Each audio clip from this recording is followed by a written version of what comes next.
beginning, there was nothing. And then there was the Drunken Peasants Podcast. I gotta get a witness. No! Say, man, you got a joint? No, not on me, man. I don't have facts to back this up. It'd be a lot cooler if you did. That's true. Sometimes I cry. Oh! Lick my butthole, he laughed. From the strangest corners of the internet, here to bring you opinions of the world from an altered perspective. Here are your hosts, the Drunken Peasants. Hey everybody, welcome. It's Drunken Peasants, episode 1074. We're back a day earlier than expected. We had to do a little switcheroo. So we're doing a show today, we're doing a show tomorrow, Friday off, and then we're doing the Saturday bonus show this coming Saturday. So that's why we're back a day earlier than expected. I did not yet, because this was unexpected, I did not yet have a chance to go to the mailbox, but I hear there's some packages for you there, so I'll go get those tomorrow morning, and we'll have them on tomorrow's show. Yes. I'm going to have Scott and Asterios on tomorrow. That'll be fun. So that'll be cool. I got some other stuff in the works as well. Someone sent me this. Do you remember when we used to do the Hi Billy? Yeah. Remember those? Someone did like a reimagining of the Hi Billy segment. So here it is for all of you who want to check it out. Billy!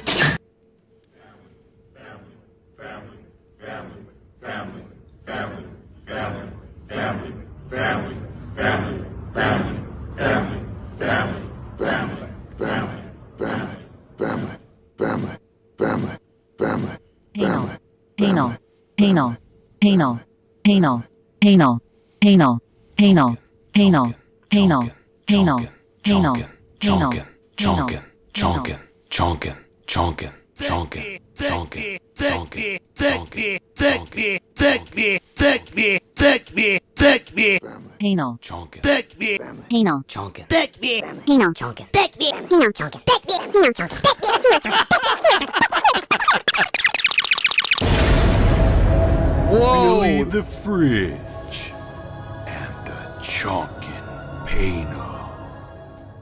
Coming soon to a theater near you.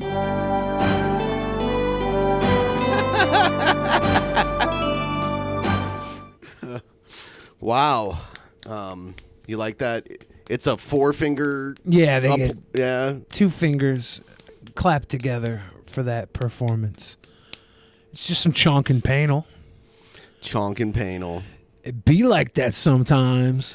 Everyone give the stream a like. Also, I reopened the DP Instagram. If you want to follow us there, there's a link in the chat.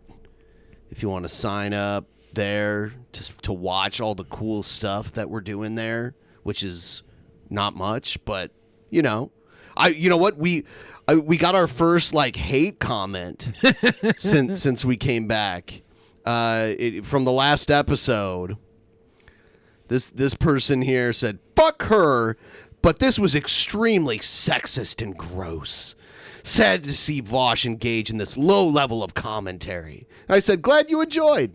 Yeah, that's not a hate comment. That's just a social justice warrior princess. Thank you, Saliana Rose, for calling us on our toxic masculinity. And thank you, Cr1TiKaL, for becoming a new member. And thank you, everybody watching right now who hasn't been able to like the stream in over a week. You get to like the stream right now. Oh, what a surprise. Honest Red agrees, too. If I'm doing something Honest Red agrees with, chances are I'm doing the right thing, I'd have to say. Because Honest Red is one of the most sensitive gentlemen I've ever met in my life. He's so sensitive. He has so much sensitivity. He has to be sensitive for everyone else around him, too. He should use the butt wipes with aloe vera. In yes. That's perfect He's for sensitive. constantly butt hurt, and when his butt stops hurting, he rents out his butt to hurt for other people. That's what he does. Oh. That's his MO. Also known as his BH, the butt hurt. The butt hurt. The MO is stands for modus operandi. It's his BH. His BH His level? butt hurt. Yeah, his BH level is very high. Strong enough for a man, but BH balance for See, Honest Red. and Honest Red, he's saying pure projection. I mean, Honest Red uses these words he hears other people say, and he just repeats them. We get it. Honest Red. Are you going to say I'm gaslighting you next? Was that a straw man against your position, Honest Red? I wouldn't gaslight you, Honest Red. Yeah. Honest Red. Renting out his butt for the hurt of others. He's like the butthurt Jesus. His butt is dying for the sins of others. It's a good cause. Bad faith, yeah. See? Bad faith. All of you atheists have bad faith. All right, we are we got a lot to get into. I'm not always proud of the thumbnails, but today I'm proud of this one. I'm going to take this chat down. Yeah, take the pleb chat down. Yeah, they don't deserve to be on our screen. I Only do our like paying them, patrons but get to be it's main. true. They get to have the prime time. When one of us goes to the bathroom, maybe we can pull the pleb chat up. Just pointing out, like, it's critical. So the next big YouTube personality that Jared has set his sights on is Critical now. What's he saying about Critical? Oh my God, it's hilarious. Well, I mean, it's the same shit. He's attacking someone who's objectively better than him in every way. Yeah. And he's all doing it because he's butthurt because he realizes. Like, Jared Genesis has extremely high BH levels. Yes. Honest Red, will you rent some of your butt to Jared Genesis? Because his butt hurt. He doesn't have enough. Even though he gained about 100 pounds, he has no body mass left for the butt hurt. You know, Jared Genesis and Honest Red actually look like they could be half brothers. Honest Red? They look like, I think we should start calling Jared like Dishonest Pale or Jonasis Red? What's that one? Jaundice? Jaundice. That's when you turn yellow. Jaundice red? Or a lot of jaundice babies yellow? have that.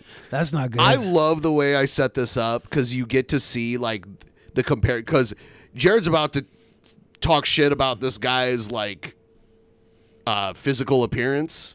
So I found cool shots of both of them, and these are recent. I don't know. I think Jared's got a lot to be proud of.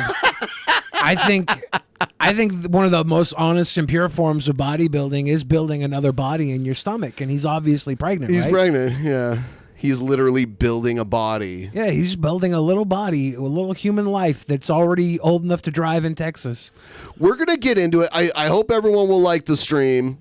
If you could, please. Also, don't forget about our Patreon. We're doing a private show coming up around this time next week. So you should sign up. We're still trying to meet that goal. It's a little like we haven't streamed in quite a few days in a row, so it's a little shaky. Sign up, patreon.com/DP. So here's a video of Jared explaining why his bulk didn't work. We're building to the critical part because we'll get to that.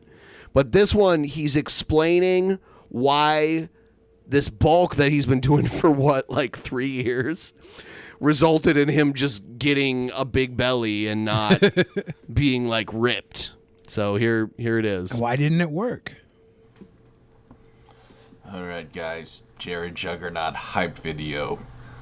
The Juggernaut is rising. If only I weren't so lazy, I would edit. So he still hasn't learned lighting. So the light isn't behind him, but it's between him and the camera now. So you can't have the light behind you, and you can't have it like in between you and the camera. You can have it like around the camera, like a wing, like a ring light. It's somehow improved and still shit. Yeah, because the bottom left corner is all washed out. It's something really funny and cool, but I also just kind of wanted to talk about this, and not so much how I failed my bulk, but how I made a big mistake. I want to talk about that too. which really is quite simple. I failed it because I became addicted to coffee. Oh, coffee is the secret. Coffee, you might not know this, has 1 billion calories per cup. It's funny because they recommend on the keto diet to put butter in your coffee. Yeah, because that would add a ton of calories, fat calories, but it's good for the keto diet. Yeah. So what is he adding to his coffee? Like, is he just getting a frappuccino with extra chino? I don't know. He's never specified, but I'm guessing he probably, I don't know, maybe he did load it up with sugar. If he loaded it up with sugar, then it did actually contribute to his if he him just being calls fat. if he just calls every time he has a donut coffee, because you get donuts with coffee a lot, maybe that's his coffee. I mean, if he's pouring a bunch of sugar into coffee to make it super sweet, then that alone will, that could be 100 to 200 calories per cup there, and he's making it seem like he drank it all night. So, and I was malnourished and Jared's bulk didn't work is because he doesn't work out. Don't go blaming coffee, you piece of shit. No, Lord of Nurgle, it's obviously work the out. coffee. It's obviously it's the coffee. Coffee without anything in it is like 0 calories, and then if you put a little bit of milk or cream in it, it's only going to be like 10, 20, 30 calories tops, depending on how much you put in. Like, coffee is very low caffeine. Now, if you have like high blood pressure or like a heart problem, drinking coffee might not be good for you. But if you just drink it in moderation, it can even be good for your digestive tract, like especially if you're someone who gets constipated. If you just drink coffee instead of sleeping, crying, or doing anything caloric, you'll lose weight. And minerals like zinc and magnesium. It does help you Especially poop, too. magnesium. We'll get into that. So now he's taking magnesium. Guys, listen. You know, I didn't have to come back to YouTube at this point in time. This is a weird tangent that he takes right here. He did it for us, though. I realize that I'm still out of shape, but simply put, I knew that I needed to be here. Plus, it's fun to fuck with my haters. Okay? Ideally, maybe it would have been smarter if I came back a year or two from now, but motherfucker, I don't have to wait any longer. I shouldn't have to. You could either have Jared now in his round pregnant glory, or you could just go without him for 2 years when he comes back jacked as fuck. Oh, he makes it sound like it's going to be like a week. By the end of this video, he's like, just wait a couple weeks. It's like, dude, even if you actually were working out, it wouldn't take a couple weeks to see a noticeable change. It'd take him from where he's at right now, it's at least 4 months before we would see any to real actually change. see, the beginning of the change. And I'll admit I did make mistakes with my past bulk, but motherfucker, I learned from them, dude. I learned from those mistakes, and I know big changes are coming soon. So to lose weight, you got to diet no matter what, and you can work out to like either lose weight quicker or eat a little more and like keep a baseline. You could do that too. You could also just give up coffee if you really want to lose weight. Oh, just coffee. Yeah, just cut coffee out of your diet. Coffee is pure fat. Coffee is a mistake in modern history. Coffee is basically lard and honey mixed together. Did you know that? So it's like all sugars and carbs and fat and cholesterol, and it's just... This substance actually comes from the inside of a black hole. When you drink it, you have a heart attack and get diabetes instantly at the same time. Yeah, Jared made a mistake fatal. having that one coffee. It's just say no to coffee. Yeah, not all even it takes once. is once. Yeah. So basically it's this, I'm still out here, I'm still killing it, I'm still working out, and I once ate an entire Starbucks barista, and I didn't get as fat That's as not Jared. keto? No, Oh, yeah, it is. The barista was, Canna-Edo? Yeah, it's... Cannibal-Edo? That sounds like... Cannibal-Edo? It sounds like a weird lucha libre wrestler. Cannibalito! So he's like, I'm still working out. He's not working out. It's like the only actual exercise we've seen him do is these finger workouts, which like your fingers don't even have muscles. Like all the muscles that move your fingers are in your forearm. So yeah, he just doesn't really do much. He's clearly not working out because yeah, he could have a shit diet, but if he was working out, we'd see the results of working out even though he might still have like a high body fat percentage. Yeah. Taking magnesium. So what magnesium will do is not only does it repair muscle and bone, but it also helps with sleep. So when I sleep and get more sleep, I won't have to rely so much on coffee. I don't understand the like. You weren't getting sleep because you drank coffee, but then you had to rely on coffee to stay awake? Like, that doesn't make any sense. But he's taking magnesium, which, by the way, magnesium does make you sleepy. It's like taking a Valium or something. I've drank like a thing of magnesium before, and maybe it affects different people differently, but to me, I felt like I took a sleeping pill. It put me to sleep like within 20 minutes. Coffee fucked my shit up hardcore, bro. Coffee will turn you into a damn insomniac. Like, really, dude. Coffee sucks. I mean, it's not terribly bad. It does have some benefits, like antioxidants.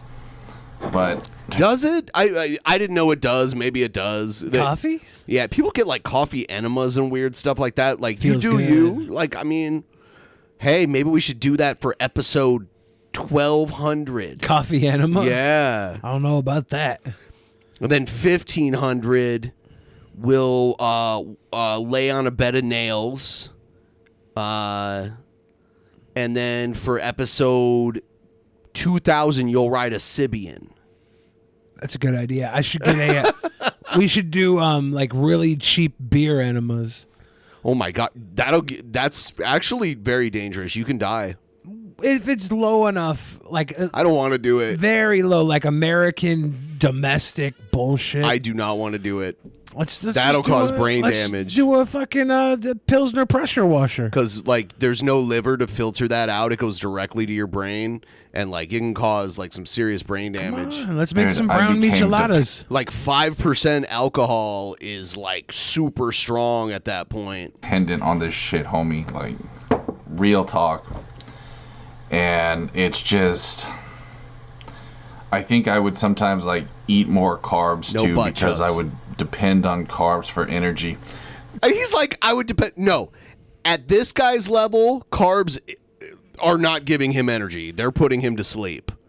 Because I know what it's like to be like stuffed, like, and not at his level, but I know that like big bloated, like pregnant belly feeling. If I eat a bunch of carbs feeling like that, I'm taking a nap. Yeah. No matter what. Like eating a bunch of bread, eating a bunch of rice, anything like that will put me to sleep. Yeah, there's no way he's gonna carb load and then work it all out. Yeah. Not where he is. He has to change his glycemic index and make his metabolism speed up. Because I wasn't getting enough sleep. That was the main problem with my bulk, dude, is I just wasn't getting enough sleep. And that's the reason I'm overweight. Is that, guys listen, actually not sleeping is a huge it is a huge thing with gaining weight. It is, but he's also delusional and he thinks he works out and he doesn't. Like, he's blaming a bunch of shit, but he doesn't actually take any steps to lose weight. And actually, if he did actually take those steps, he would probably sleep better, because a lot of people find, and I personally have seen this, when I do work out, I sleep better because at the end of the day, I'm physically tired from working out, and it makes me sleep better. And then I wake up earlier, and then I work out, and it's like a cycle. But he's not actually working out at all. He's like playing with like you had one of those. Yeah, he's lifting coffee cups all night long. Sometimes they have piss in them, and he doesn't realize it. Juggernaut is rising. Okay. You're gonna see changes in these next few weeks.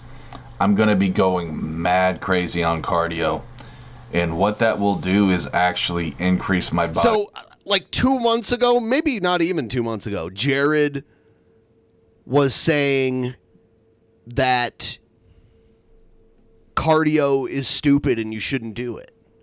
Yeah. If Jared was consistent on anything, I'd be worried. I'd be like, hold on. What? Jared's actually consistent on this? He also agrees with Jordan Peterson on the clean your room. His metabolism. There's no one way to get fit, by the way. Like, if you don't want to be, like, built do cardio, you'll be like thin, and you can do a little bit of weight training, and you'll gain muscle tone. But then, like, if you want to get all big, you'd lift way more than cardio. Shit. All I'm saying is, holy shit! Oh my god! Holy fucking shit! Thanks for the spoiler, Egghead. Is Jeffrey behind Egghead right now? Yeah. Is that what's going on? Jeffrey's giving Oh, holy fucking shit! Oh, he's giving Egghead first class tickets to Pound Town. So that I'll burn fat even if I'm just lying down doing nothing. You know, I'll burn fat quick in my body. Having a fast metabolism. It takes a long time for your metabolism to... And different... Well, I shouldn't say that. It doesn't take a long time for everyone. Some people are just, like, genetically gifted with a metabolism. You know, like... I have these friends and their brothers, and they eat trash. Like, I was roommates with them at one point, and they would eat, like, pizza every day. Like, a whole pizza to themselves. And they're both skinny as fuck, and they still think are. They had worms? No. I've been thinking about getting me a tapeworm. Naturally, like, in their family, like, no one gains weight easily. Like, they're all, like, naturally thin.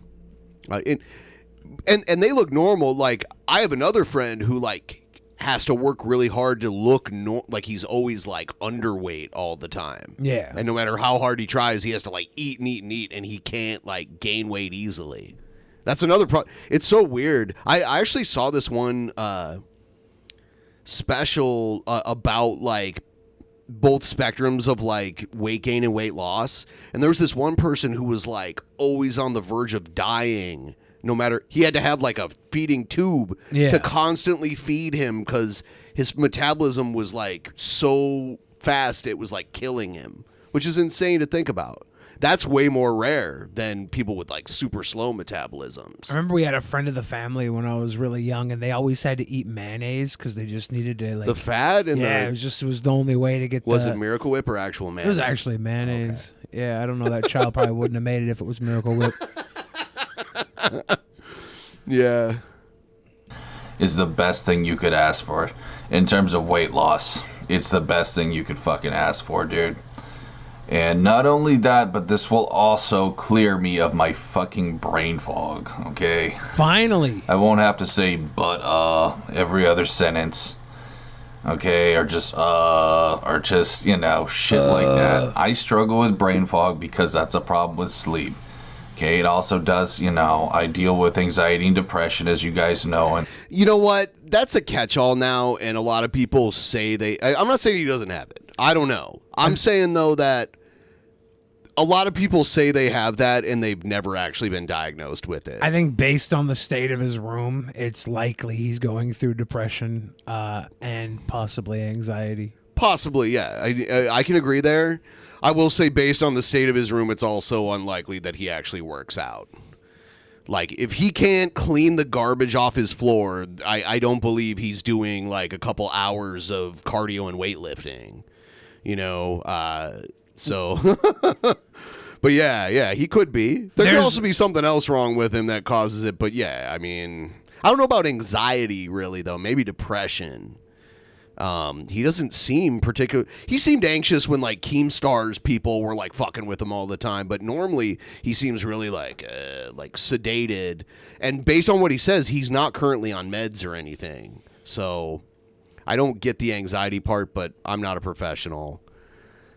I just feel like those two are usually named together almost as if they're the same illness. They're commonly diagnosed at the same time. Yeah. If you go through, like, a depression test online, they'll do anxiety, depression within, like, the same test. Yeah. It also happens from that, too. But, guys, I'm telling you, when I better myself, my haters, they won't be able to take that kind of heat. My little bitch pussy haters, they cannot stand to see people doing better than them. If you're out there and you hate bitch pussy, you're on the wrong side of history. The reason why he has so many haters is because he's doing better than so many people out there. They can't stand it because he's doing so good. Look at what he's got. And it's funny what he says here. This is ridiculous. And I am doing better than them in all aspects of life, except for my fucking weight problem. That's the only thing that they have me one-upped on. But once I defeat them on that'll be it for them. They won't be able to handle it, bro. Trolls are just nothing more than sensitive snowflakes. That's why they need a fucking scapegoat just to feel better about themselves. Real alphas, they don't put people down because they're fucking confident in who they am. They don't. I remember I met a real alpha at the grocery store one time. He had no idea he was an alpha because he was an alpha. So the term alpha never came to his brain. He was buying sushi, and he was so charming. I was amazed. I was like, "This is what a real alpha is," and I wanted to grovel at his feet, but I knew it wouldn't help me or him. So I just stood back as the ladies tripped over each other as he walked out. Beautiful, beautiful day when I saw that alpha at the grocery store buying sushi. I did not suck him, Hawkeye. Competition, bro. But these betas, dude, they look at everything like a competition. They're narcissists. Okay? In their mind, they think they're gods, but they know deep down that they're not. And that's why they need people like me to hate on. But long story short, bro, they're not going to have that. Once I lose weight, they will lose everything. He's acting like him gaining weight is the only thing that they have over him. Like he's superior in every way. It's only the fact that he's overweight is the problem. But sometimes that's like the least of the problems with him. Sometimes I feel like that's the only thing holding me back from being better than everybody. They will no longer be able to look at my face because it will mad fucking trigger them. Okay? More than it already does even now. So once that happens, trolls, I know a lot of you just won't be able to take that sort of pressure. You're just going to go bye-bye. So I'll tell you bye-bye now. Early bye-bye. Because you're going to see changes in me. Changes that you do not like. Changes that are really going to hurt your fucking feelings, bro. They're going to hurt just your feelings. Just give it a few weeks, Could you sweetheart. imagine? Just a few weeks. Could you imagine, like, being disappointed that Jared got into shape? Like, I wouldn't be at all. Yeah, that's such a weird thing that he would actually think that. Yeah, I will be very happy when I see yoked out, buff Jared. And then as long as he continues to stay in his bedroom and not go out and prey on underage people, he'll be doing just fine. Living in his... He can even clean his room. He doesn't even have to live in his stink mess. He can clean that sumbitch up, get fit, stop harassing underage girls, he'd be just fine. Okay. Got him, son. So anyways, guys, prepare for Juggernaut changes. Things are happening. I'm going to go take a nap. I just took some magnesium for sleep. I'm really fucking tired right now. So after that, I'm going to do some cardio and we'll make another video. So see you guys soon. Peace. So that was the first little tootie from Jared. That's to wet your whistle. Better not start donating, boy. Better not start donating, boy. Thank you for the donation, Fix Soul. We are 15.21% of the way towards our goal, which will be ending Saturday night. Thank you guys for showing the love. How's it going, guys? Did you... I'm sorry. Oh, look at Modest But Jared. that must have looked hilarious, that intro. The light up Jared doll on sale for $59.99 or $69.99, I should say. That was perfect timing with my light. I apologize. I'm sure it really wasn't that amusing, but speaking of people that aren't amusing, I just wanted to talk about this one guy, bro. As I see there's a big hunk of lotion in my fucking giant Dumbo ears. No, something about married himself? He got Cameron Diaz all up in his own earlobe? That is lovely, son. That is absolutely lovely. So let's talk about this guy, Penguin Z. You guys know how I feel about really large YouTubers. You know how I feel about large YouTubers. I get really butthurt that they exist. They suck. You know, they steal views from people who are actually genuine, people who are actually talented, who deserve it. You know, that's how I feel about them, okay? I'm not talking about, like, if you have maybe, I don't know, even like 100K subs. I'm talking about people in the millions. No, you get butthurt even like people like Teddy Rubskin that have like, 10, 20, 30, 40, 50,000. you get butthurt that anyone does better than you, that anyone is liked more than you. You got butthurt by a teddy bear. Yep. For the most part, they're all degenerates because YouTube is a degenerate site. And this penguin guy, good night, bro. I cannot stand this kid. I really, I'm not going to say I hate him. I don't fucking know the guy, but, I find his video... See, Jared, hate is such a strong word, and you're not really that much of a strong man, so don't use hate. Hate is not so good. It's not so good. Insufferable. It's just that blank fucking narcissistic stare of his that, it literally will put you in a trance. People with the dead eyes, I was just watching a video. It's pretty interesting. The dead about eyes. Psychopaths. The dead eyes. If you watch their eyes, it never matches with their, with their mouth. Like when I saw that video was recommended to me too, and I think it was about Amber Heard or something. But now, anyone who thinks they can understand body language will just apply that to anyone they don't like and be like, "Look, they're doing it," and that's what Jared's doing now. He's like, "Oh man, Critical must be a psychopath because I subjectively see him doing what I saw someone talking about in a video." I have one psychopath tell that I can never hide, and that's my public masturbation. You can never hide. they're laughing. Yeah. That's why it's public. Normal people, when they laugh, their eyes kind of go back a little. But psychopaths, this guy, though, he's got those dead eyes in every expression. You can tell he's a legit narcissist. Apparently, 12-year-old fans have boosted his ego enough to where he thinks he's God. And I'm surprised he keeps doing this. He thinks he's God God thing. I think that's just projection. I don't know. I've never heard him say it. Well, Jared doesn't think he's God, right? He just thinks he's God's favorite. He thinks he's God's preferred human. Is he? Yeah. But he's not God. He believes in God. And Gord. He gives praise to the Lord. Gord. A penguin by now, or some stupid name like that. It's just... That's the thing, though, is YouTube is full of children, and role models are dead, so they have people like this ass clown to look up to, and Who were the role models of the past? Like John Wayne, Roy Rogers. I think Weird Al Yankovic is a good role model. I'd say he's a quality current era role model. There's got to be more.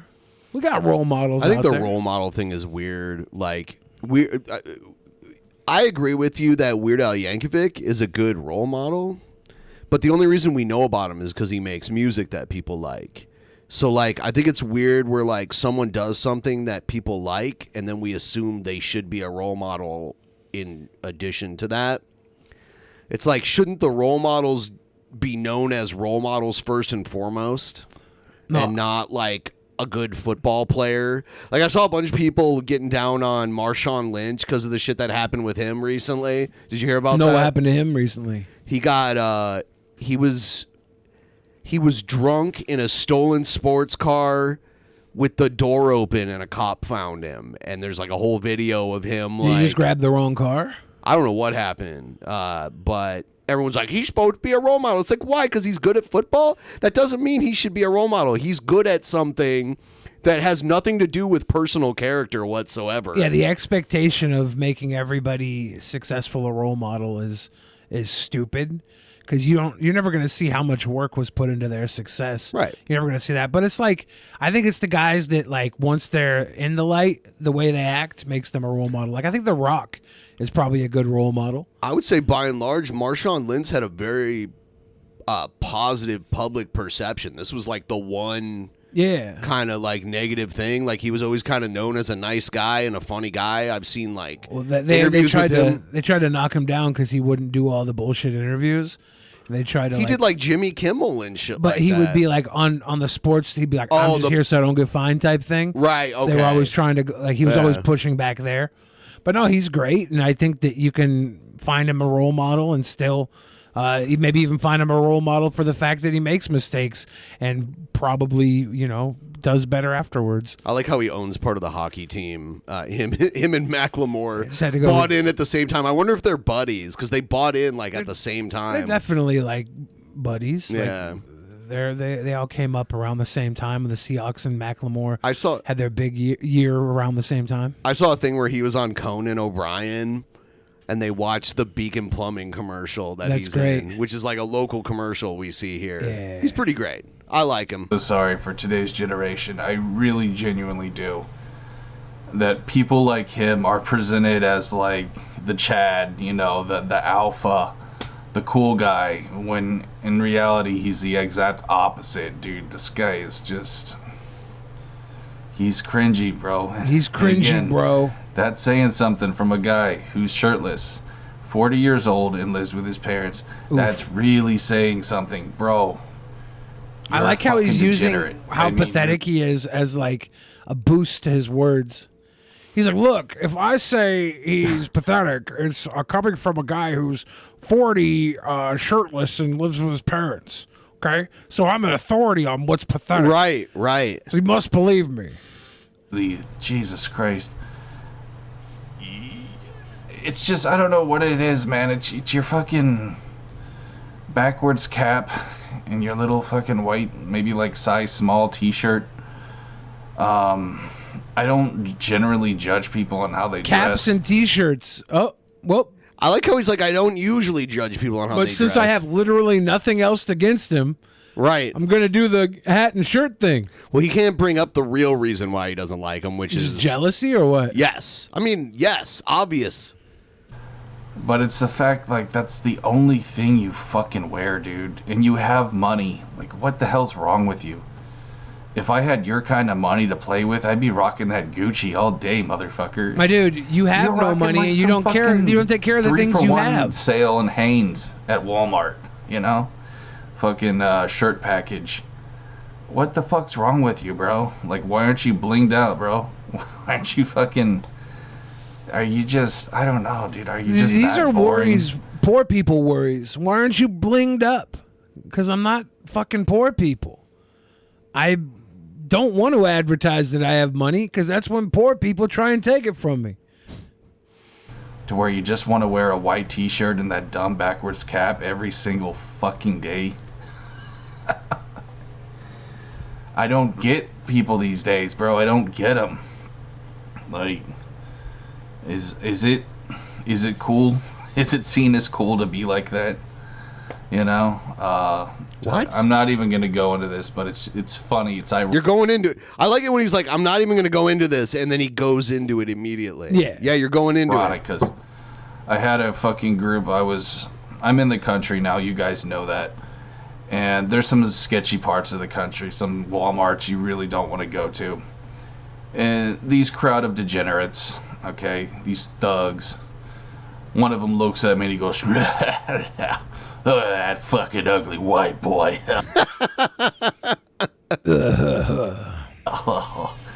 And they were all wearing, I swear to God, it's like one of them just bought a 3-for-1 package of like those Hanes cotton shirts. They were all wearing those stupid cotton shirts. No bling, no nothing, just a bunch of ghetto-ass thugs trying to act cool. Because they were in a group. They wouldn't have said shit if it was just one of them. But, and, I'm sure Penguin's the same way. He's a coward. He likes to target people smaller. I've seen him do this. And, have his mass fucking million sub army of 12-year-olds go after people. It's pathetic. I had EFAP do this to me. I had Rags, especially, this motherfucking cunt. He said in his video, like, wait, don't go after people. Bitch, do you really think people are going to listen to you? Hey, everybody watching right now, do not go after people. That's not cool. Listen to me right now. Please. You think that, especially when you try to make him out to be such a bad guy or, such a joke like you tried to do with me. You fucking degenerate, fucking furry piece of shit. Whoa. We don't want to lump all pieces of shit in with the furries. That's their own problem. He was saying he was a furry on Twitter before he got banned. Yeah. I don't know what it is with furries, man. They're just, they're something else. I wouldn't be surprised if this penguin guy was a fucking furry, but listen, man, Wouldn't it be more akin to a scaly if you were a penguin? Do penguins? I guess they got fur. There's little puffer fuckers, little fur feather looking things. I'm not even gonna waste that much fowly. time talking about this guy. He's just a basic bitch. Like, you really have to have the mind of a 12-year-old to enjoy him. He's not funny. He's not entertaining. He has no personality. He's just a zero. Like, he's a square, dude. I mean, tell me. If you like this guy, tell me. I'd love to know what you actually like about this dude's channel. Other than he streams, he plays video games I like. You know? So what? You know, I watch people play video games sometimes, but it doesn't mean I'm gonna fucking worship them. You know, that doesn't mean I'm not gonna worship them. Not gonna congratulate so them. Not damn gonna cool recognize just their 'cause they like success. the games I'm that not I gonna like. let them do what they do unopposed. So obviously, sure, I watch them play games, but I'm also gonna slander them so that when I realize they're doing something I wish I myself could pull off, and I still don't, I at least can knock them down a peg in my own mind. These Twitch streamers, I swear, I was just talking about Twitch, you know, with that Tamara video. The worst kinds of people you meet on Twitch, salty. bro. They are the worst. Absolute worst. And this guy's no exception. Oh, by the way, Onision made a The Furies rejected Jared and now he is super butthurt about it. I mean, maybe he did get kicked out of a fur community. I don't think he was in a community. Well, I mean, he gets kicked out of everything he does. But he mentions Onision here. Yeah, bro. They are the worst. Absolute worst. And this guy's no exception. Oh, by the way, Onision made a hilarious video on this guy. I think it's still up. Onision recently came back, and I think all his videos are still up. And he got it perfect, bro. Talking about how he's got that dumb nasally fucking laugh like he's in high school. Just, the guy's a joke, man. You know, and you guys think he's cool. It's just, it's so sad. These kids, they have no real role models. They really don't. You think I'm cool instead. Yeah, it's so sad these kids have no role models. They'd rather watch Charlie than go on dates with me. Fucking weirdo. Their media fucked from the waist up. They don't know what cool is if it hit them with a fucking 2-ton brick. They don't know. By the way, a I feel 2-ton so brick, sorry. my day, cell phone. Very cool. Very cool. Sorry. That you think some loser like this guy is cool. The world is lost. We're completely lost, you know. And I was talking about this too with fucking you know, my trolls, and like just how, like, you know, they're the biggest fucking betas, and they just, I guess they can't even see it, you know. Sucks attacking people when you're who so are beta obviously and you more can't alpha even than see them. it. Okay, and who are obviously just more entertaining, you know. I really think that there's just this blindness with a lot of people, dude. People can't see Jared's greatness. That's the real problem. They're just blind. They're too stuck sipping their fucking coffees They to want- recognize what great humanity Jared possesses. It's social media. I blame social media for just about every problem. Like, I really do. It's my favorite scapegoat. But in reality, though, it pretty much is the root of all evil. That's why people, guys, if you're a fucking boomer like me, that's why the 90s were the shit. It's because we didn't have social media controlling our lives. And I'm sure a lot of you get that. I know a lot of you aren't that dumb, you know. But that's the reason. It's fucking social media. It's destroyed the fucking Social planet. media has destroyed the planet. Kids care more about tweeting and celebrity engagement than they care about Ninja Turtles or the cereal brands and cartoons that sell them the Ninja Turtles. They don't care enough about everything we were sold back then before they made it all based in the social media advertising. We were still getting fucking brainwashed when we were little kids, and you're the perfect opportunity of showing what that brainwashing does. You're a 40-something living in filth with all your fucking Ninja Turtles behind you. I mean, he also, he has, if he actually held this belief, then he doesn't have to be on social media. There's nothing requiring him to be on social media. at all. That's where the underage girls are. Right. Well, then he shouldn't be shitting on social media. He should not be on social media. Based off of his history, he Right. should not be on social media. Bro. It's literally destroyed our minds. And it will be the death of humanity. If we let it go on the way it is, it will inevitably wipe us out as a human race. It will. And if you don't think so, oh, you're in for a treat. You are in for a treat, my friend. So, that's all I have to say about this loser. Good luck to you, bro, and your 12-year-old fan base. I'm really at a loss for words of this guy. I mean, he's just, I don't know who in the right. It's not a loss for words if you have nothing to say. You're the one that decided to record this video. You should have at least rubbed 2 brain cells together, see if you could start a fire. Right mind would find this dude entertaining. He's literally as entertaining as a fucking brick. You know, he's got the personality of a rock. He's not funny. You know, he tries to be edgy, I guess. I guess it's his edgy sense of humor that people like. I'm so edgy, bro. I'm so edgy, bro. You know. Jared literally made a video where he's like, free watermelon, free fried chicken, free watermelon, free fried chicken. And he's like, oh man, you're trying to be so edgy. All you care about is edgy. Like, he's made videos where he's like wearing a thong and dancing around almost totally naked. He made a video where he's like, am I racist if I say these words? And then just like says like every racial slur he can think of. So for him to be like, oh, you just try to be cool and edgy, that's so lame. He's done that. Yeah. He's just mad that it didn't work for him. It just didn't work for him. People like that. It's middle school humor. And, you know. You act like you're still in middle school. Like, you're close to my age, and everything you're into is shit I was into when I was in middle school. And he's into middle schoolers, too. That's the I other was into thing. middle schoolers when I was in middle school. I should not go to middle school ever again. Again, that's what he has. He has his majority of fans are in middle school. You guys need to realize that people with 1 million subs on YouTube, adults do not watch these kinds of people. That's not true at all. There's channels that are for like really young kids, like toddlers. There's channels for teens. There's channels for young adults. There's channels for older people. It's out there. There's channels that are all about like toy trains and shit that have like millions of views. Yeah.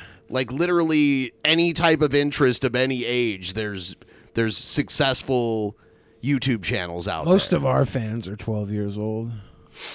You know, I always looked at the YouTube analytics, but then realized like anyone can lie about their age. Yeah. I don't think the show will even show up for 12-year-olds if they have to have kids YouTube, right?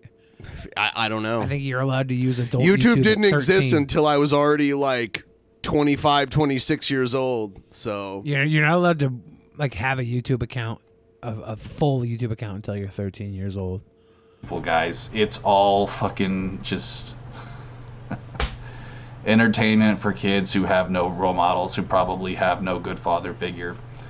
And it really is a shame. I honestly feel sorry for kids these days. I honestly really do, feel sorry for them. Anyways, that's what I got for you. Thanks for watching. That's one of the squares on Jared bingo. I honestly just feel sorry for them. All right, so here's the... I don't know if Critical responded or not, but he's really Jared's really butthurt in this next video. This is the newest one. Oh. And I think maybe Critical... I don't know, because he's talking about... I haven't seen footage of Critical responding.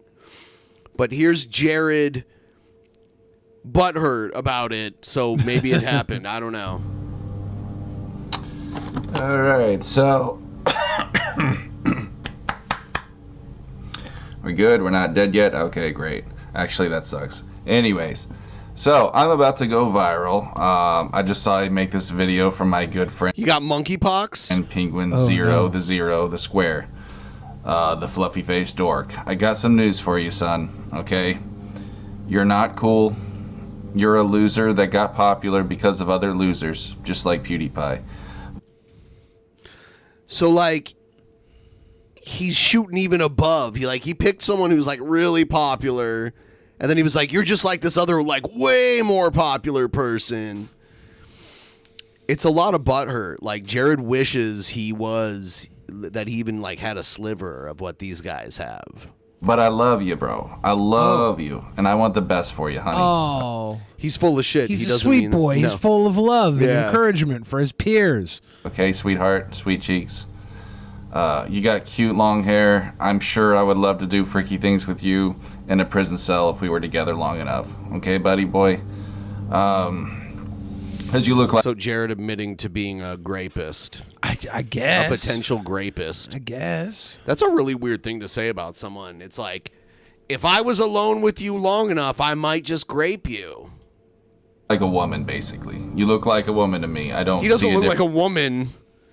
He has like a beard, and he like doesn't have breasts. I mean, I don't know. Between I don't you know and what a type of female. women Jared's But that's laying okay. with, You know, but people like your I didn't swagger. think It's he had all 100. interest son, in anybody as you old enough kids to like grow a say. beard. So here's my short message to you, Penguin, before I get viral and have to deal with your 12-year-old fans again. You got lucky.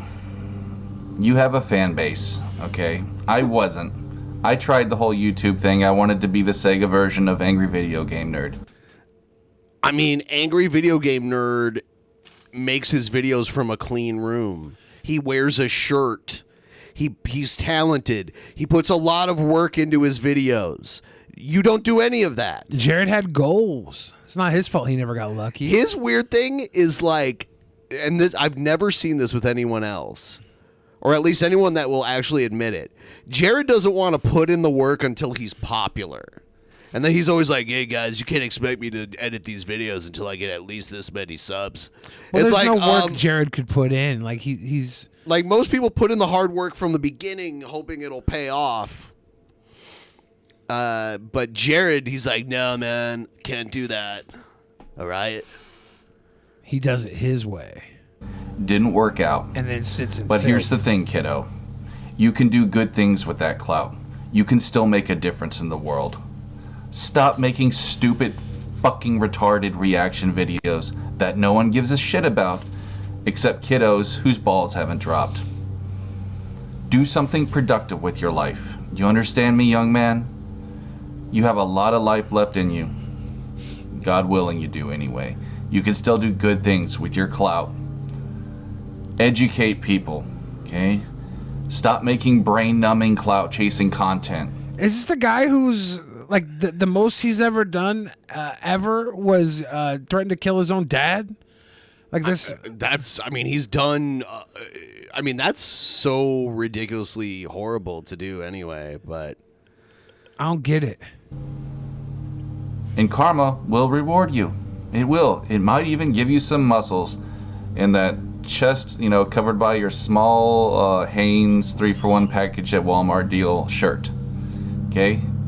I hope that you go to the gym, by the way, now that we're speaking about that. I hope that you go to the gym. And I He's hope like, that you should go to the gym, boy. I hope that you stop drinking coffee, by the way. It's so easy to see who goes to the gym and who doesn't. Like, it's so easy to see. Anyone would know. I hope you put some testosterone in your body so that You're the one who said you got low T. Why do you think he needs testosterone? you stop acting like a bitch. Stop it. It's the way he's been acting like a bitch. Obviously lacks testosterone. Attacking little people like me, bro. You're a fucking coward. Okay? Stop attacking little people like me is what he just said. Little baby people. So that led me to believe that Critical had said something at some point, but I don't know. I'm sure people who are fans of Critical just came in and trashed Jared, and he takes their commentary as Critical attacking He could. You're right. And karma will not reward you for that.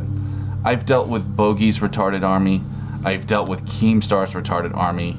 You're not my first rodeo, homeboy. Okay, and I'm sure you Well, I mean, that's quite an indication about yourself. won't be the last. My message to you is clear. Do good things with yourself. Karma will reward you. or just be a loser and end up forgotten Karma nobody. will just like reward you, PewDiePie. but quit doing the things that have gotten you rewards, such as fortune and fame. Quit doing those things. Just wait till karma rewards you with I don't know, tickles. What does karma give you? Oh, he was talking about tickles in those DMs. Remember? Oh God. Well, you think anyone's gonna remember PewDiePie 50 years from now? Fuck no. Not even probably 25 years from now. Do something good, okay? The world will remember you. If you ever saw the movie Sandlot, okay, I'm gonna fucking quote Sandlot. Yes, I'm actually gonna go there. Forever. Okay? When that famous, what was it, Babe Ruth came in that kid's bedroom, he That's the part he remembers.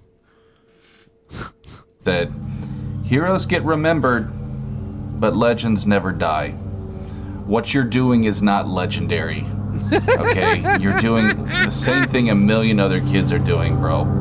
I know deep down you're not a bad guy, Penguin. Forget my father and his fucking go-kart lawnmower. So, like, Jared should be the one out there mowing the lawn. He should be earning his keep. His dad that supposedly has dementia. This stupid riding lawnmower. Get out of here. From Jared's own admission, his father has dementia. And he's out there mowing the lawn. Yeah. Jared can push a fuck. I mean, they have a riding lawnmower. He doesn't even have to push it.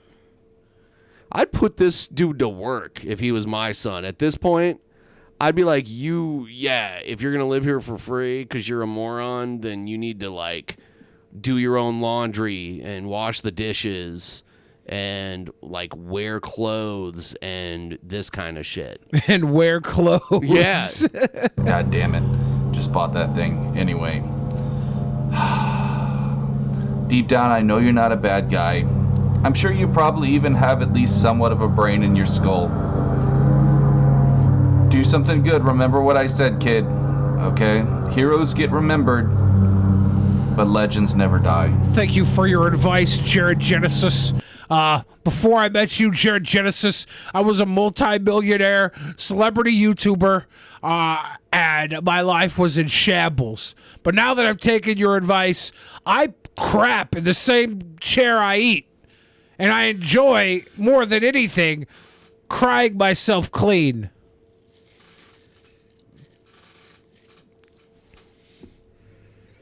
Oh, shit. This guy. Oh, that's a whole new bag of worms.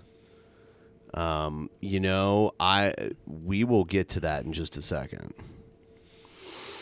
Because that's a whole new thing. I need to step away for just a moment here. I put Billy on the screen. He's got all the chats now.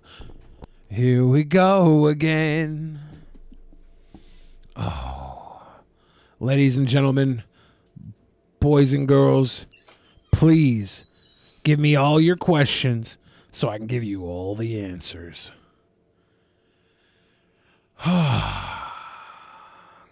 Glad to see you too, Casey May. We've been gone for so long. On the screen, Bill Hicks knows. Maximus Taco. Double chatting right now. I'm double chatting. Teddy Robson says, Billy, answer me the ultimate question. Ask it. You might get diabetes from all the sweet boyness. Yeah. Could be. Where was I? We took the week off. I had a birthday. I was dealing with great celebration and great defeat. I was defeated. How much sex I have for my birthday? Considering I lost a gerbil in my underwear, you could say I'm still having sex now. Billy deserves some time off. I need a permanent vacation in Acapulco. I've never wanted to go to Acapulco before, but I always want to say the word Acapulco. It's like Kokomo. I want to go to Kokomo. That's where I want to go. Way down to Kokomo. That'd be pretty sweet.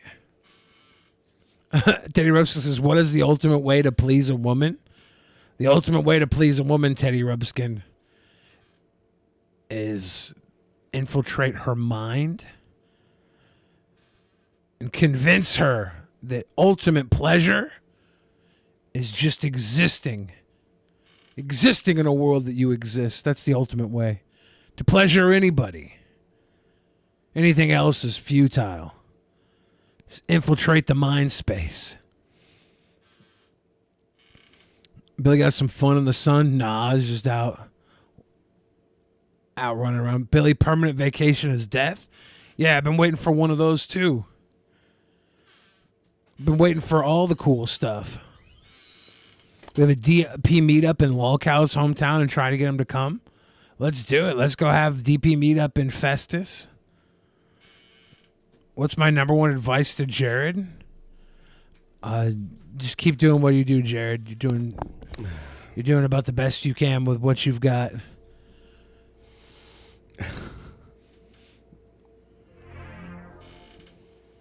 Is Cr1TiKaL innocent for what? I don't know what Cr1TiKaL is charged with. Scrub her bowls and wash her platters? That's a good way, yeah. Scrub her bowels. Nasty, man. Nasty, man. All right. Here's this. This is some new incel guy I've been watching stuff from. This is something else. Hey guys, it's Marshall Mathers the Fourth here, back to you today with Marshall Mathers the Fourth. Another video. And in today's video, I will be talking about all the reasons why women do in fact create incels. And, you know, women create incels because women are the ones that give birth to humans. Every incel was created by a woman. Thank you to their dad's semen, who apparently didn't offer them much more than genetics, or else they would have been fucking women as their dad probably did. In most occurrences, your dad had sex. Guys, I don't know if you know that. The big secret about incels is they always existed. They just never propagated. Their generation, their bloodline died. They were always here, but now they got a fucking soapbox to whine and cry about. Sorry, you're the end of the line. Your dad got lucky when he fucked your mom and passed you no quality skills to continue the bloodline. Goodbye. The story is over. Close the book. You suck. If any of you want to believe me on this, very obvious and clear fact, that is up to you. That is your decision and choice to make for yourself. But I just want to start off by saying that, you know, the first of many reasons why women do in fact create incels is because society does not put the same exact pressure and expectation on women as a gender as it does men. Yes, that would be stupid. Don't. It would be stupid to treat women the same as they treat men. It would be completely inefficient. It'd be dumb. Of course they don't. Now tell me why you think they should, imbecile. He doesn't. Never has and never will. Which pisses me the fuck off.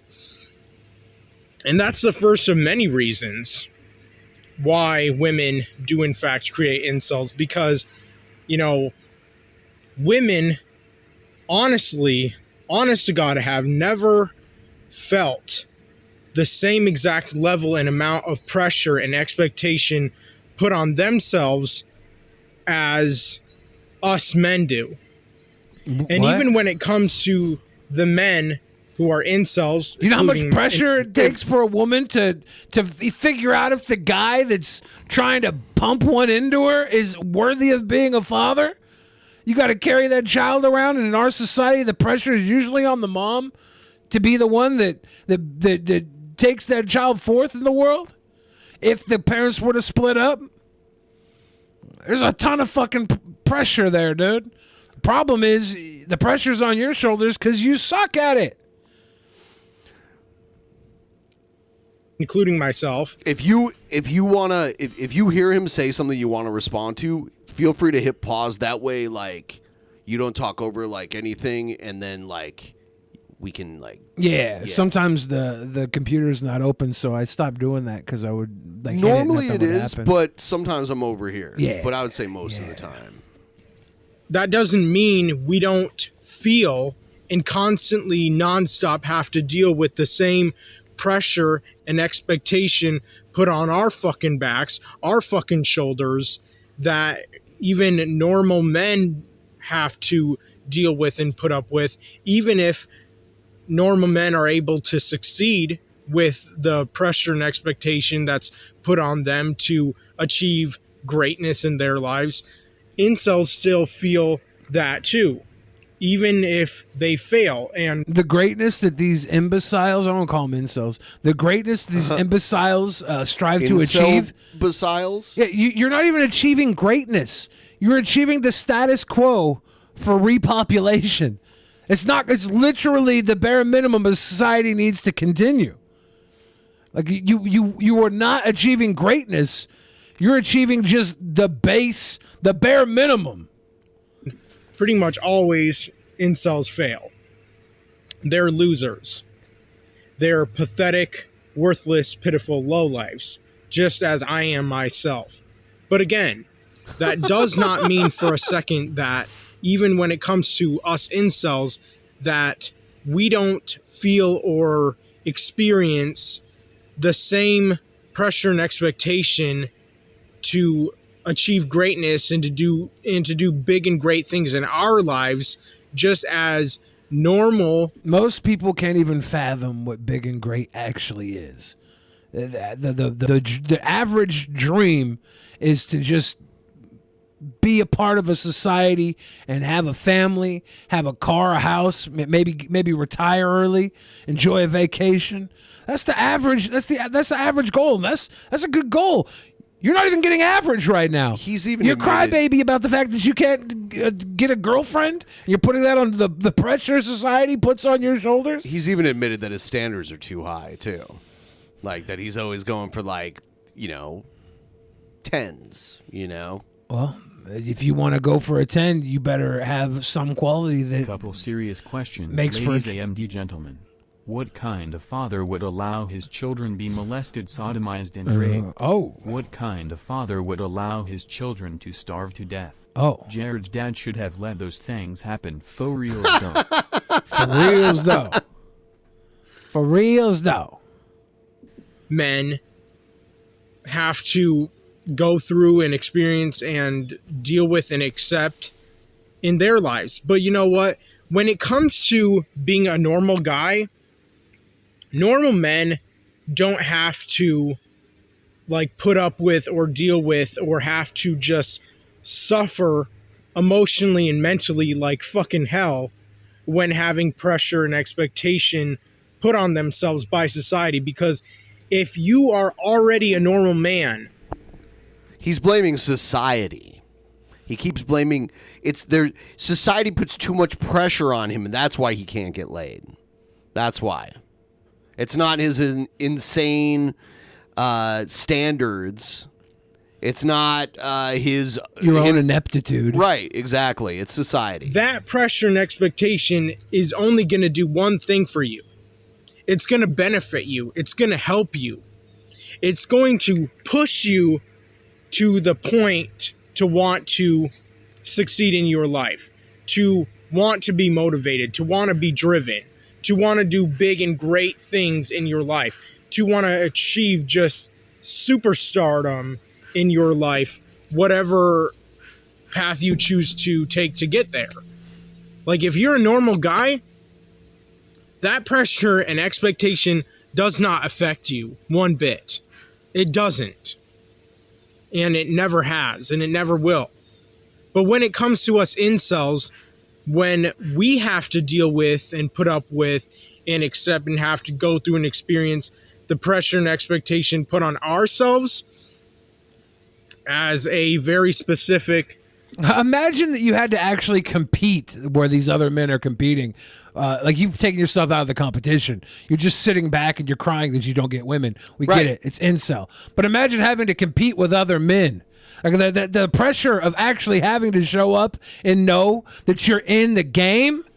You're not benched crying about the sidelines. No, you're in the game, dude. That's where the real pressure starts. You got no fucking pressure. I started watching this guy on my stream last night, and I was like, nope, I got to save this for Billy.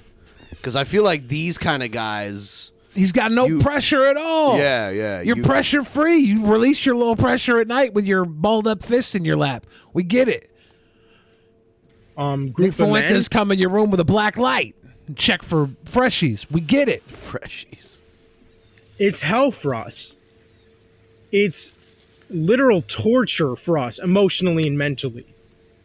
And women have it so easy, more than any of them will ever know and understand. No, because the problem is women have to worry about guys like you that don't understand boundaries and consider yourself incels, so you start to think maybe the best way to combat that incel behavior is to apply yourself in ways that come off as stalkerish, ways that come off as predatory, little grapey.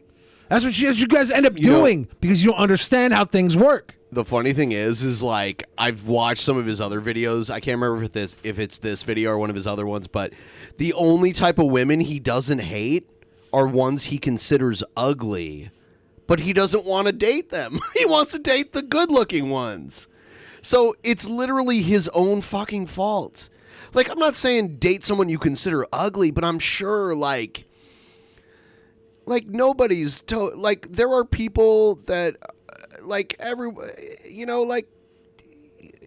you got to be realistic. If you're not the best-looking person on Earth... You don't even have to be realistic. You just have to work towards what you want.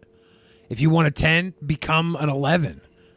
Have the 10s become the incels. But that takes a lot of work. When am I going to give Chris, the 30-year-old boomer, credit for telling me everything about Jared? I don't know if he told me everything about Jared, but he told me about, he told me behind-the-scenes things about him. I don't know. He never asked for credit. I had him on for a stream, and we talked about his white nationalism, and I said it was dumb. But I was still I was still cool with him at base level, and then he just blocked me everywhere. What the fuck are you this is one of the dumbest questions ever. Well, luckily it was for $5. Why do you gotta give someone credit? Luckily it was for a $5 what is super giving chat. someone credit? So we get 60% of that, and YouTube takes the rest. Guys, if you're gonna make stupid comments, please do them in form of Streamlabs. YouTube doesn't get a percentage of it. I gave him enough respect for being the only person that believed in his ideas and was willing to talk about them. But yeah, that's a really what the fuck? Me giving you credit, what is that even worth? And why would I give someone credit for something they didn't do? Well, this is enough credit. I think this... Can you explain a little better? This segment on the show has been all the credit that we needed to give Chris. Right. So we've paid in full. I just think it's fucked up. You're going to spend $5 on that, too. You're paying Google, $2 of that. I don't know. I hope it was worth it. It was worth it. Or realize, women... From my sock account. Live life on easy mode. Honest to God. And there is no denying that fact. And not to mention the obvious fact also that women, because they have never had the same pressure and expectations put on themselves by our society, that it only really different puts on and us expectations. men, even when it comes to normal men or men who are incels and failures and whatnot. Women have the just unfair advantage and privilege, honestly, if anything, compared to pretty much any of us men, because again, they don't have to go through, deal with, and put up with and accept and just have to move forward with having such an insane level amount of pressure and expectation put on themselves as women, or as a as the gender that is opposite to the gender of men.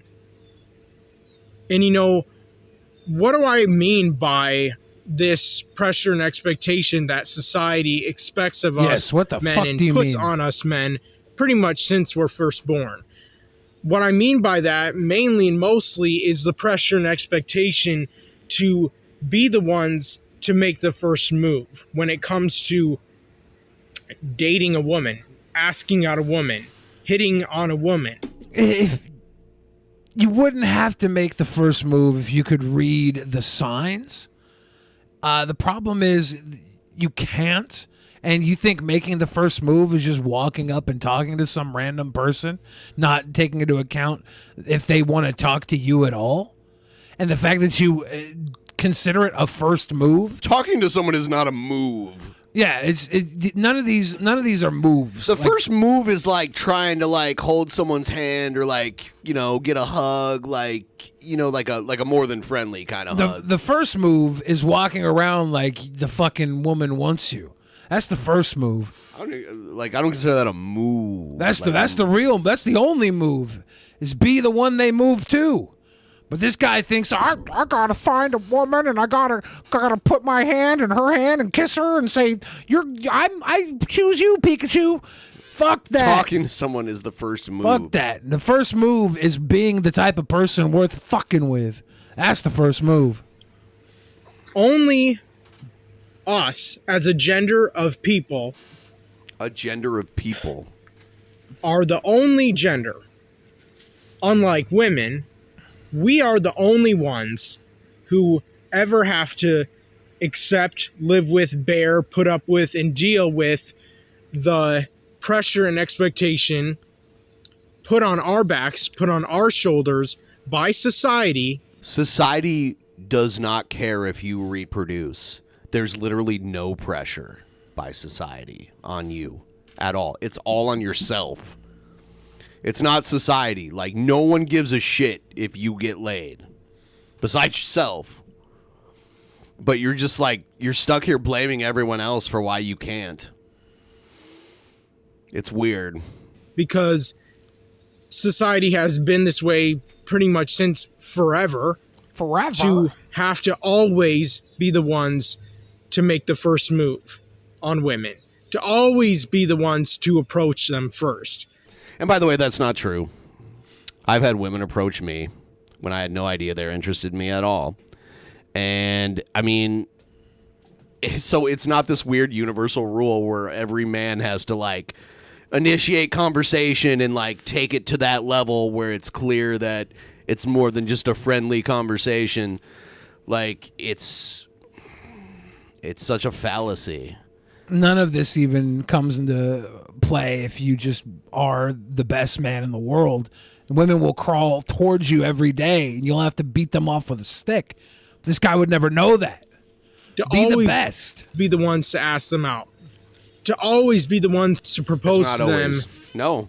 If we want to marry them. If we want to marry them. That's tradition, but do you think that no man has ever accepted a proposal from a woman before? That's just ridiculous. It's definitely happened. Yeah, you should have the woman asking to marry you before you even meet her, okay? That's the level of alpha Chad you should be. The fact that you're not is really embarrassing want this towards happen. you. Please make the incel hell in a cell in a WWF game. Jared versus JRC versus Cyrax versus Seghead versus King Cobra versus Chris Chan. For reals dope. Make a King Cobra drink and meal you incels and let's. I don't think Chris Chan is on the incel match. He's in the incest match. Whereas when it comes to women, they just have to fucking stand there and look pretty. They just have to stand there and look attractive. They just have to just mind their own damn business and look like a sexy piece of meat for some really horny, sex-craved man who has an overwhelming amount of confidence and who's an extrovert and who has self-esteem and who also has charm with the ladies, so that it's just so easy for men like that to get with pretty much any and all women that they want. It's very rarely that easy. Most of them literally have to work just about to be any women the perfect that man. men like that who fall under that category of men. It was obviously easy for me, but like most men have to work for that. Hitting on women, asking out women, dating women, marrying a woman is a piece of cake. It is never hard, difficult, stressful, agonizing, torturing, tormenting, whatever. This is so stupid. Like, it doesn't matter how attractive you are, doesn't matter how successful or wealthy you are. Everybody goes through those moments of anxiety where they might be turned down because, like, you don't control other people's feelings of you.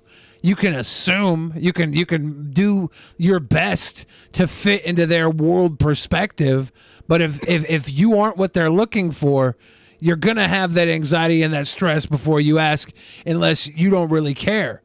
And if you don't really care, then what are you losing in the first place? Once you care, you have something to lose. Everybody goes through that. It's not a fucking incel thing. The problem is you don't see much beyond that. You lack depth. So you're over here crybabying because it's hard for you to ask a girl, and then it's also hard for the girl to see anything worthwhile in you. So it's hard for you to get a positive answer because you're not a positive person. You're negatively charged. You identify as an incel. These are all problems you could fix with a little bit of attention and a whole lot of work. But you can't pay attention and you don't want to put in the work. Men like that who are normal and who have always been normal, you know, they don't have to deal with just, I don't know, having feelings of being intimidated by attractive women, by feeling inferior to attractive women, to feeling uncomfortable, uneasy, and nervous whenever they're in the presence of any attractive women, especially knowing and considering how most women, especially in westernized countries, dress and also act, if anything. Like, the way that westernized women in Western countries dress and act is extremely promiscuous and provocative. Promiscuous girl. The way they act. Yeah, this part. I can just imagine a tied up and gagged victim as frighteningly look up at him before he ends their life, and this is his James Bond villain monologue they hear before he unleashes his rage into my injecting a blade into their intestines repeatedly. He sounds like he wants to live in Iran, the way he's talking. Is just incredibly, unbelievably promiscuous. Especially nowadays, and honestly, even for a while, to be honest. And not to mention, the more we keep progressing and moving forward into the future, the more and more and more women keep acting promiscuous. Even just by the way they dress alone. Knowing that most women in Western countries dress like absolute sluts, whores, hoes, bitches, skanks. So move to Saudi Arabia, and then you won't have to worry about that. Then you won't even know what a woman looks like until you're already married to her. You know. It's like the Cracker Jack box. You don't know what prize you get until you're halfway done with it. If you're lucky, you'll see like this much, but nothing else. Well, if you're lucky, it won't matter what she looks like because you'll have found a proper good woman. And then when you take the wrapping off, you only see deeper into the soul of the person you've already connected to. Thoughts. They dress immodestly, provocatively. Again, Saudi Arabia. Women in Western... They dressed overly modest there. ...countries have little to no dignity about themselves.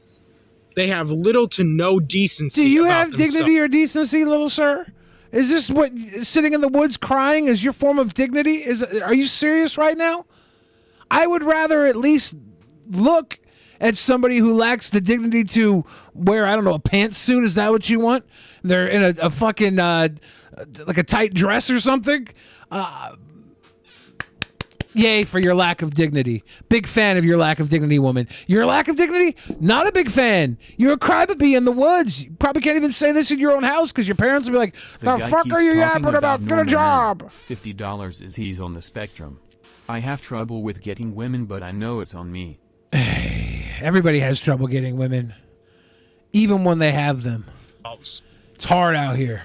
Sure, they're proud of who and what they are, which, if anything, is nothing more than a sex object to be used and abused. And you know, it's honestly hilarious when women who dress that way and also act that way keep going for the wrong men, pretty much always. And then guess what almost always happens in the long run and ultimately? Later on down the road, later on down their lives, when they're with their boyfriend or husband that they got with when they were a lot younger, their boyfriend or husband begins to beat them and abuse the Wait, they wait to beat them until later in the relationship? Yeah. I thought the beating usually came on early and the woman just stuck around because they didn't feel like they were better than that. This guy's like, we had 20 years happy together. One day I just looked over at you and thought, He was like, why'd you look at me cross-eyed like that, bitch? Yeah, I got to knock your eyes straight. Is that really what this guy thinks happens? I thought he was going to say 20 years later they realize that they aren't in love with each other and they break up. And I'm like, yeah, of course. That's what young people make shit decisions. You shouldn't be locked into a lifetime of unhappiness because you made a dumb decision when you were 19 or 21 because that's what everybody else was doing. There is a shovel just off camera because he absolutely films these videos right after burying his last I victim. hope not, Seth looks. I hope not. I don't know. Maybe. It's not good. Shit out of them, whether that be physically speaking or verbally or emotionally or whatever, or all of the above.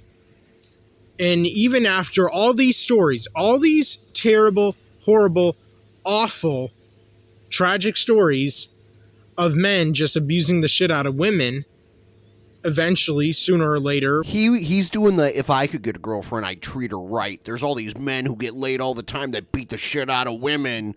Why can't I? But then he hates women, too, because I've seen other videos where he just fucking hates women.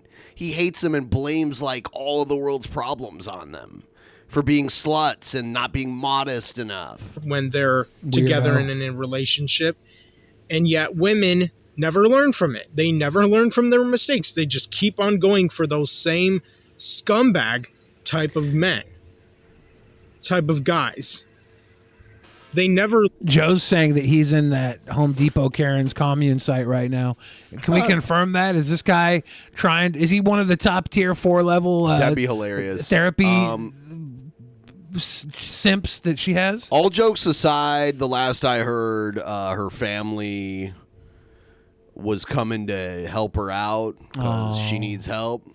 They showed a Tommy Sotomayor aka Crispy Baldy on Tom Shagira's podcast Your Mom's House. They had him know what type dude he was in no time. This is before he buries the bodies. The shirt is too clean. Yeah, so women need to stop being so picky and lower their standards.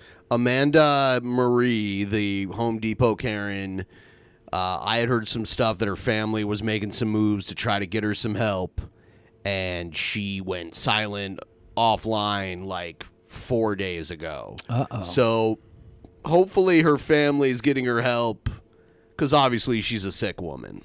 Like, her views are shit, and we'll shit on the views. We never wish her any harm, and I hope she gets better. That's what I'll say about it.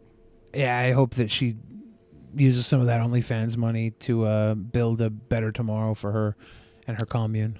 I don't think she should be running a commune. Oh, shit. Never mind. Learn from their mistakes.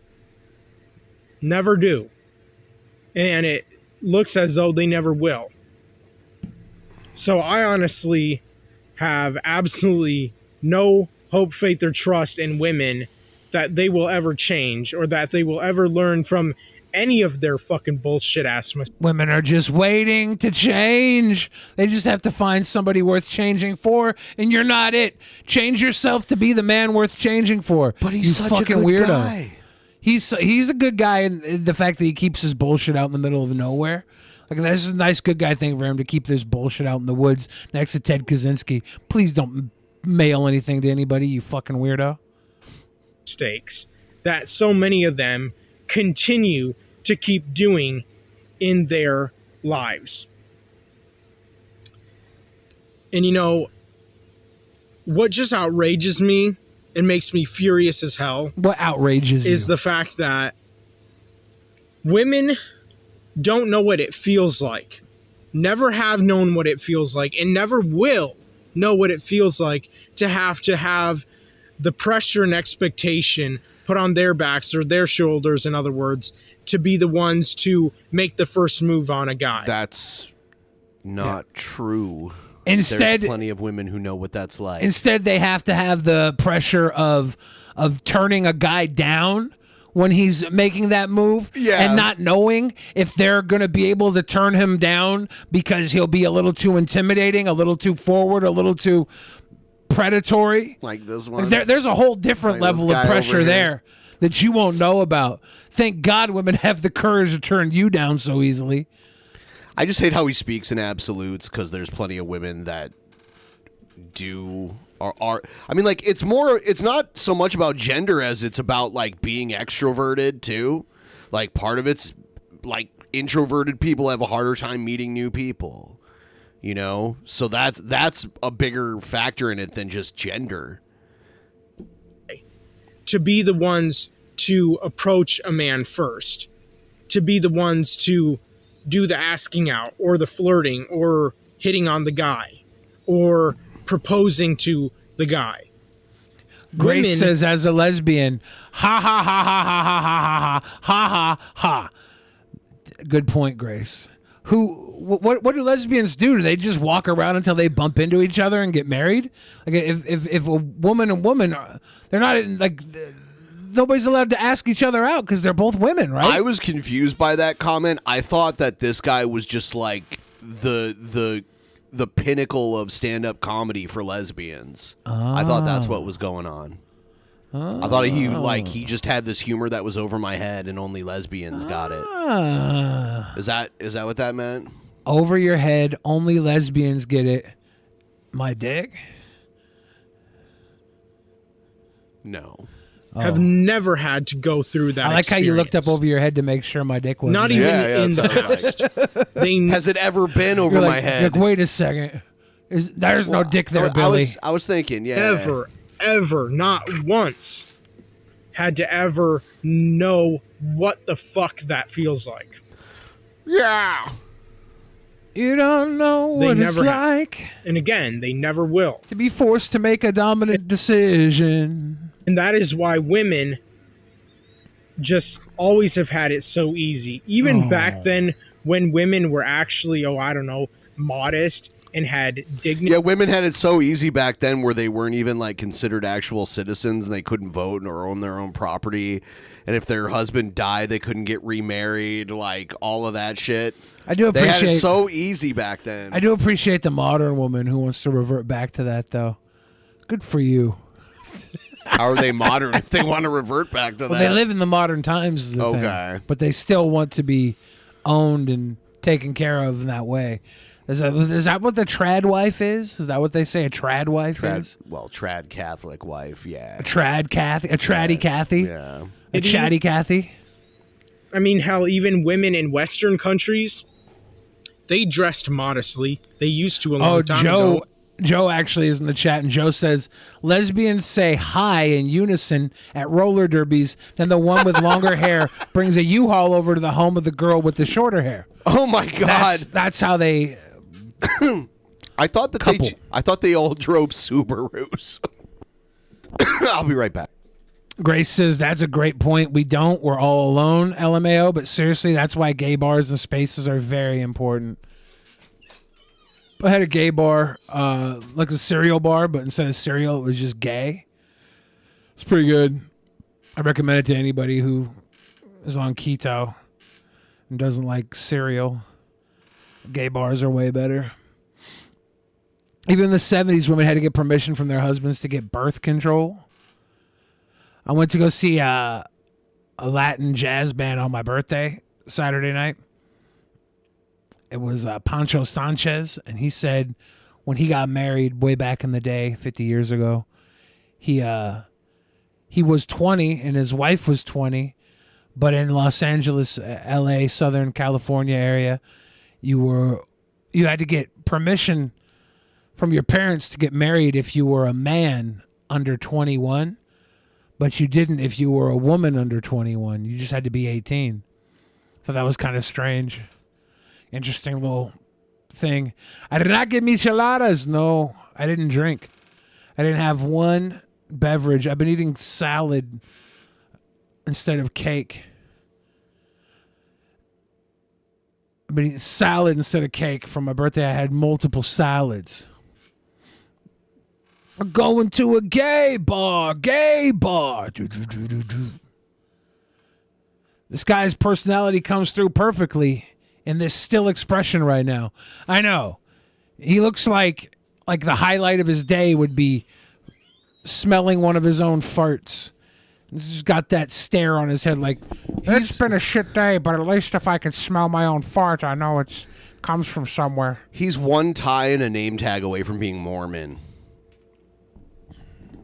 You know, when we were doing the last episode before this one, Joe was at a Yankee Mariner game, and Fauci came out and threw the first pitch and he got booed. Really? Yeah, there was like a bunch of videos out there where like or wherever like the person who was holding the camera was, there was boos around. I don't think there was like a resounding boo, but people were making a big deal of it. It was like, oh, Fauci gets booed in Seattle. Well, he threw a good first pitch for a little old guy though. Was Fauci wearing a Yankee hat? No, he was wearing Mariner shit. Oh. When you're like throwing out the first pitch and you're in like the home stadium, you wear like even if you are a fan of the other team.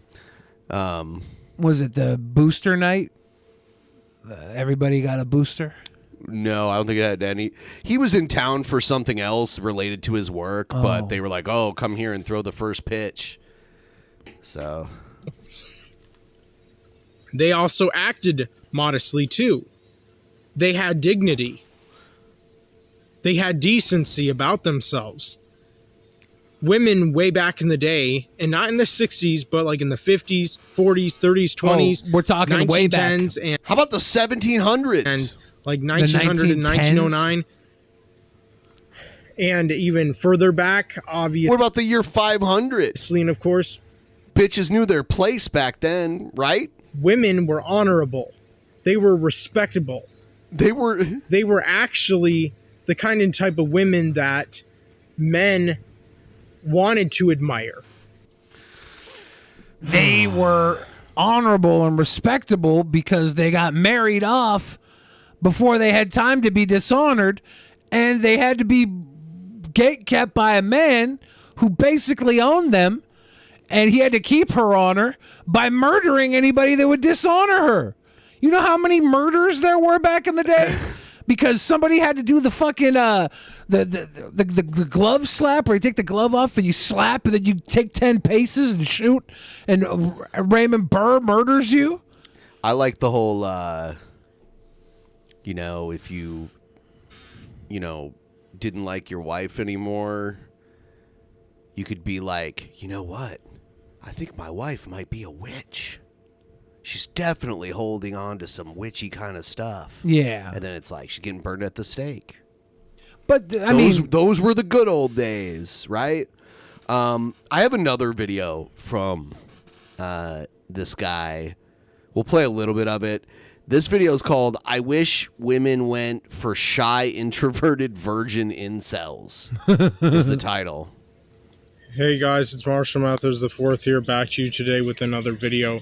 And today I will be talking about the fact that I really wish that women in our world, of our society, women in Western countries like America, UK, Europe, whatever, Canada, Australia. Europe? Is that a country?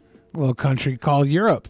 Western countries like that would have loved and went for shy, virgin, introverted incels. It made me die inside a little bit when I realized how many people think Asia is a country, Because you know those like videos out there where people like go around in Times Square and ask random people questions. Yeah. So many people think Asia is a country. It's insane. Because Asia is so big, it would be like such an insanely huge country if it was just one country.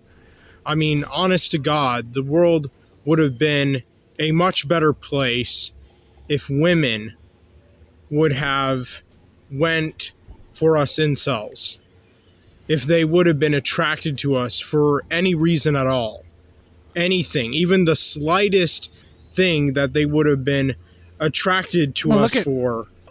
Look at over the last 30 years where the rise of the nerd has become attractive. And our society's already falling apart. We let the nerds have a couple decades, and we're over here hiding from a cough, voting in granddads, telling women that we're pansy little incels rather than going out and just swinging dick like a lumberjack. You're dressed like one. Why aren't you swinging like one, Papa? When I turn on Twitch and I get a recommended video and it's like a bunch of attractive Twitch thoughts playing Dungeons and Dragons, do you think that happened in the 90s? Probably. Do you think Probably. They just didn't have Twitch, so we couldn't see There it. was not attractive women playing I mean, like, of course, not all, but... I remember in the early 90s, the Wizards of the Coast, the company that makes Magic the Gathering, in the like early 90s, like 94, 95, they were getting hit all the time with sex scandals. It was a big deal. There was women out there playing D&D and then playing Magic cards and then playing run away from the CEO of Wizards of the Coast. So that doesn't mean they were attractive. They were attractive. As long as they would have been attracted to at least just one thing about us. I mean, the world, our world, would have been a way better place. A much more perfect world all around. And, you know, I just find it really... Chevy says the nerd is attractive because the gold digger just saying dollar signs. No, it's also attractive because the guys with the dollar signs decided to make it cool to be nerds. Like you started to see the nerd step out into the forefront more often, and the media perpetuated how cool it was. It was commercialized. It was commercialized. Big Bang Theory. It was made for us to adapt and say, you know what? Because any guy that's hot can get a decent paying job and give you everything you really need. Like nobody really needs all that money except the fact that all that money was sexualized. But the amount of people that have all that money is so small that best you could hope to just get pumped and dumped by a billionaire. Really unfortunate that women in our world, women especially and most of all in Western countries, are just absolutely wretched. They're the scum of the earth. They're the scum of the earth, and I wish they were attracted to me. Please just choose me, scum of the earth, villainous, disgusting woman. Please choose me instead of all the men that are out there doing things with their lives. Please, I sit in the woods waiting. Horrible, terrible, awful, garbage people inside and out. I mean, especially when it comes to the attractive ones, like the really smoking hot ones, the most beautiful, most good-looking women in our world, especially and most of all in Western countries, have just the worst personalities ever. And this is how he reconciles this. Oftentimes, they're just shitty-ass people who are so incredibly shallow and superficial. That is not true. I mean, the only thing that I will say at least about ugly women, and when I say ugly women, I actually mean ugly women, like not even average looking women, but like full on ugly women. I'm talking goon dogs, okay? I'm talking real slime trail beasts. I'm talking these stink weasels that run around sucking cheese out of a rat trap. That's what I'm talking about. Not just an average plain Jane, okay? Even a plain Jane any day of the week I would beg for, grovel for. I'd crawl to her and say, please, just spill a little piss in my general direction. But I'm specifically speaking about the mud ducks, the goofy-looking goody-goo-goos. They're nasty. What I think sucks and what I personally find heartbreaking, at least in my opinion anyways, is the fact that ugly women are the only women in our world, pretty much anywhere in this world of ours. Thank you, Ko, for the payment. Are good people, that are humble, that are meek, that are more reserved, that just aren't so like confident and extroverted and outgoing and just really intimidating because of their sexual energy or urges or whatever. Like, that's only something that really beautiful, gorgeous, really attractive, good-looking, sexy, hot women have. They have this... He kind of sounds like Lucas Werner a little bit. Yeah, though it all comes from the same place of inadequacy. He's just inadequate male number 479 on the Drunken Peasants podcast. But Lucas Werner's like, I'm older, but I need a 20-year-old. Send me a 20-year-old. I deserve to be dating you right now, and you should be attracted to me, is Lucas Werner's shit that he always is saying. Extremely severely intimidating, just overbearing sexual confidence and energy and just aurora about them. And I mean, part of me can't really even blame really good looking attractive women, because if you know that you're a really hot woman, if you know you're a sexy woman, I mean, why wouldn't you dress provocatively? Why wouldn't you act permissive? So you so why are you shitting on women who do that? You're literally just saying why it makes sense that they would do that. Because he's bitter. He's bitter. Ambiguously. Why wouldn't you be very outgoing and extroverted and just really this guy's having a fight with his eye boogers right now. It's killing me. There's probably like gnats flying in his eye out there. Have this incredibly like masculine energy about yourself, even if you're a woman. And, you know, when it comes to like really good looking, attractive, sexy, hot, gorgeous, beautiful women, they intimidate me and they make me extremely uncomfortable. They make me intimidated by them. I feel inferior to them. I feel very out of place when I'm ever in the presence of any of them. And you are inferior. Like it's nice for you to understand your position. Now, what you should do is, if you don't want to be in that position, is make yourself more approachable, make yourself more, and it's not going to be easy. I can see what we're working with here. You got like dead stare eyes. You look like maybe you rolled out of the fucking womb and just stumbled your way to this point. I don't know. I don't know exactly what your skills are. So far, you've shown me your only honed skill is whining, and you're not even that good at it. No. Doesn't have to be even a woman of a particular race. It can be any woman of any race. Glad he's not being racist by saying there's no racial qualifier for the woman. It's nice for you to bring that up, that little message of equality. Who's really fucking sexy and hot and gorgeous and beautiful, good looking, attractive, all that just makes me feel like a complete and total outsider, and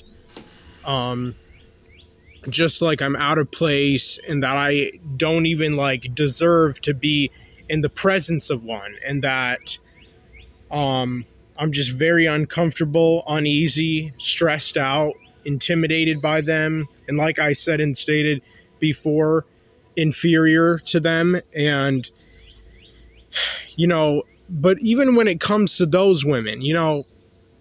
All right, let's move on from this guy because he does repeat himself a lot. I wanted to show you this, Billy, because I saw this, and I'm wondering if part of it's kayfabe, and you can give me your opinion on it. Did you see the argument Martin Shkreli had with Destiny? Was it recent? Yeah, it has to do with an alleged rug pull. Oh, what's he say?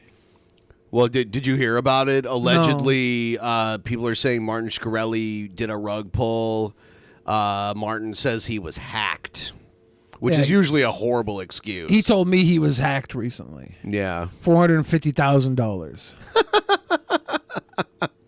And it just happened to be out of like a crypto, like collective account. I hate when that happens. Yeah.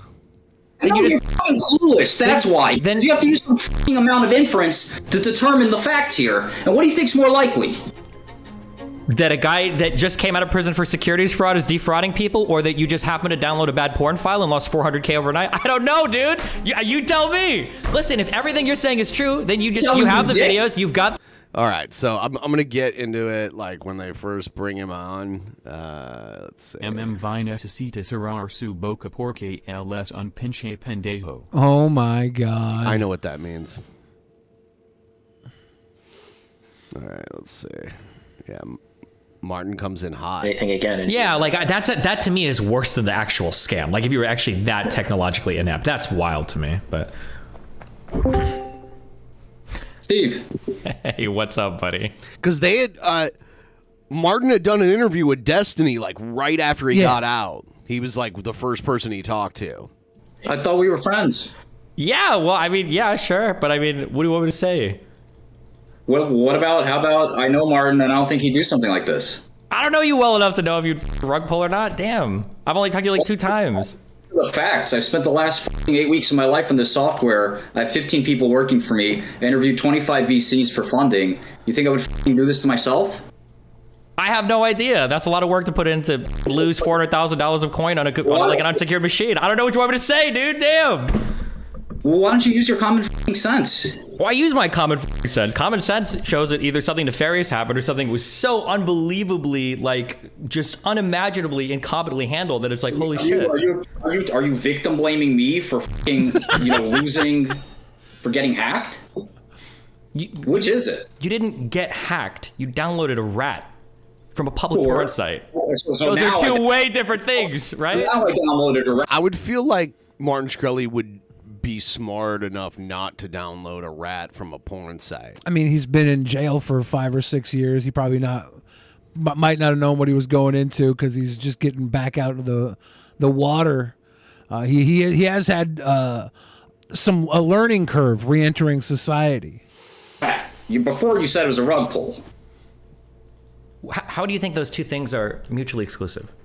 They are fucking mutually exclusive. I didn't intentionally fucking hurt myself. I don't know that. That's kind of the whole point, right? Well, if you looked into the facts, you might know that, because OKX traced through the blockchain something it doesn't sound like you know a lot about. The fucking hacker that took my wallet, or got control of my wallet, also got control of another wallet that was linked to an exploit in December.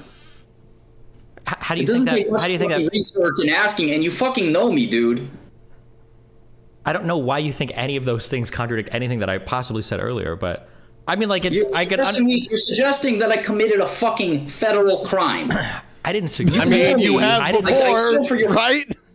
I mean, he has before, right? I doubt he would come out and go right back in on some dumb shit.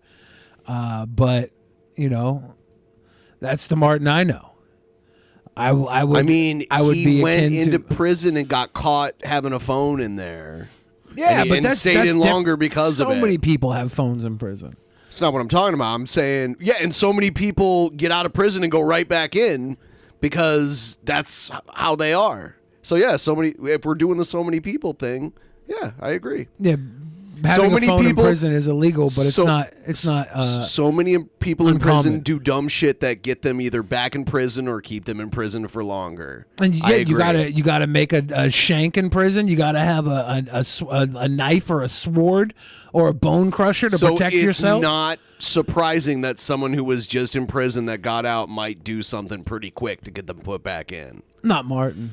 Fucking content, and all of a sudden, I'm the fucking bad guy who committed a crime, that I did something wrong.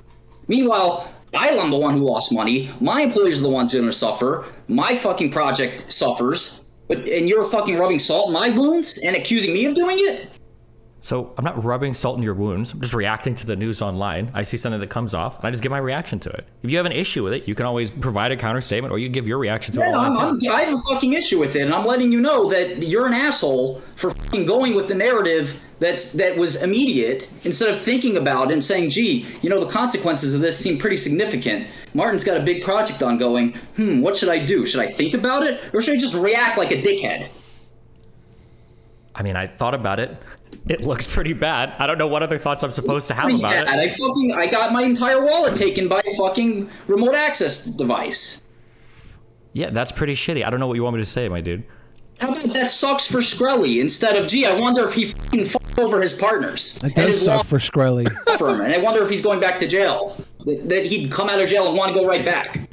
I have no idea. I don't know you that intimately. I'm not sure. So are you telling me you're dense enough to think that I would write a 30-page white paper? By the way, Honest Red, if someone did time for something, this notion that we should just forget about it and never bring it up as a possibility is ridiculous. Like, yeah, we can't charge them again for it, but we can be like, oh, they did this once, they're capable of doing that. That's definitely, I mean, like, if you get arrested and the cops look up your record and they see you did time in federal prison, they're going to treat you differently than someone that they looked up and saw that they have no record whatsoever. And the judge is going to look different at you for it. So, you live in a fantasy world. Sorry. Orchestrate a token. No, it's not true that once you've done something, you're always that thing. You can change, but it doesn't mean we should ignore it either. Just because people are capable of changing and doing better doesn't mean we should just act like it never happened.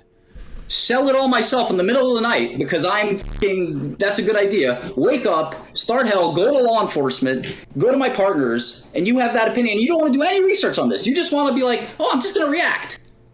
You read a 30-page paper. That is how people do Twitch, though. They just react to things. They don't really think about it, even if they are buddies with I'm just hearing about this right now. I talked to Martin the other night. He told me he got robbed for $450,000, and then we were going to go talk about it in a private room, but I couldn't get the connection with him. But he was live streaming, so I didn't hear anything more about it. And now this. And I immediately, I could see the type of people that hang around in Martin's servers, the type of people that Martin will sometimes align himself with, are people who are capable of doing something like this. And I think that's unfortunate that he got robbed for $450,000, and the world is going to judge him as for his past. Stir up some shit online and then go to law enforcement for $400,000. I don't know. I'm not sure. Some people would. Maybe. Who knows? We also made a gigantic software package, which I'm assuming you've never tried it. Nope. Right, so we made this software connected to our coin, right? Uh-huh. We hired 15 people. We go to 20 venture capitalists, right? Also, I can do what? Hurt myself? I can't believe this many people bought crypto from Cr1TiKaL. And they had no way, they got fucked one way or another, whether he did it or not. Well, Cr1TiKaL has a history of making the right calls, and people follow his word because he continually rises to the occasion in investing and in the future of these. Are you sure about that? Because he did a couple years and then he got out, and now this happened, and whether he did it or not, because he's a huge target, right? He seems like he trusted the wrong people. It's not good calls. Like, he doesn't know. His I'm recent not track about, record is not that good. I'm not talking about these calls here. I'm talking about his calls in the markets and the trends. People respect him for a reason. He makes the right calls when it comes to the trends in the market. Do you think the overall consensus is that he's respected?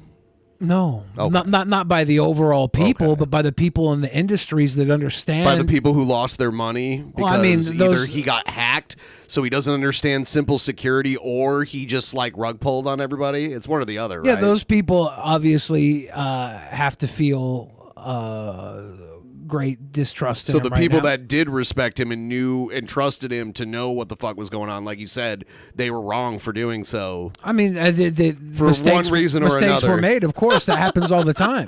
That just happens. It's a big mistake. It's only a $450,000 mistake, right? Like a big mistake could be way more than that. Yeah, it can be more, and it can also be $450,000. But with a guy like Martin, if you stick around, you'll probably make way more than that back because he's a course corrector. So if Martin was just trying to get $450,000 quick, are you just playing it up right now? No, it's true. If you stick with something long term, like $450,000, everyone empty out your 401k, give it to Martin Cr1TiKaL. I mean, anybody who invests knows that you're going to take losses along the way. This is not a normal loss. It's the money getting $450,000. stolen is not a taking a loss. It's a shit loss. But if you're aligned with somebody that you believe not the in, same kind of loss. You'll make it back and more if you stick with the course. Are you serious?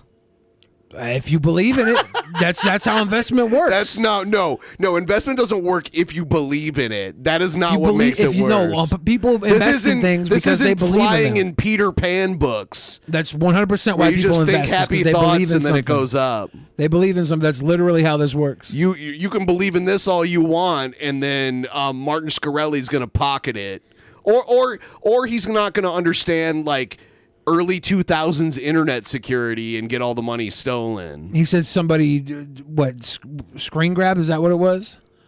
They had remote key access or whatever, remote access. That's what to his desktop. Someone bypassed his mainframe with their Pentium Intel processor on their 56K modem. Sucks when that happens. I don't know. Maybe $500,000 is worth it to you. Or maybe not. Maybe it was a legitimate hack. I have no idea one way or another. I just saw it. I gave my opinions on it, and then it's on to the next day. Any research? Do you want the file? Do you want the fucking IP address of the machine that took our Literally, none of those things prove anything you're saying to be true. You understand that, right? Talk to OKX. The OKX guy literally has the same wallet that was connected to my hack, connected to another hack. That's great. I don't know any. We've seen other people get away with this too. Like Ice Poseidon didn't get in trouble.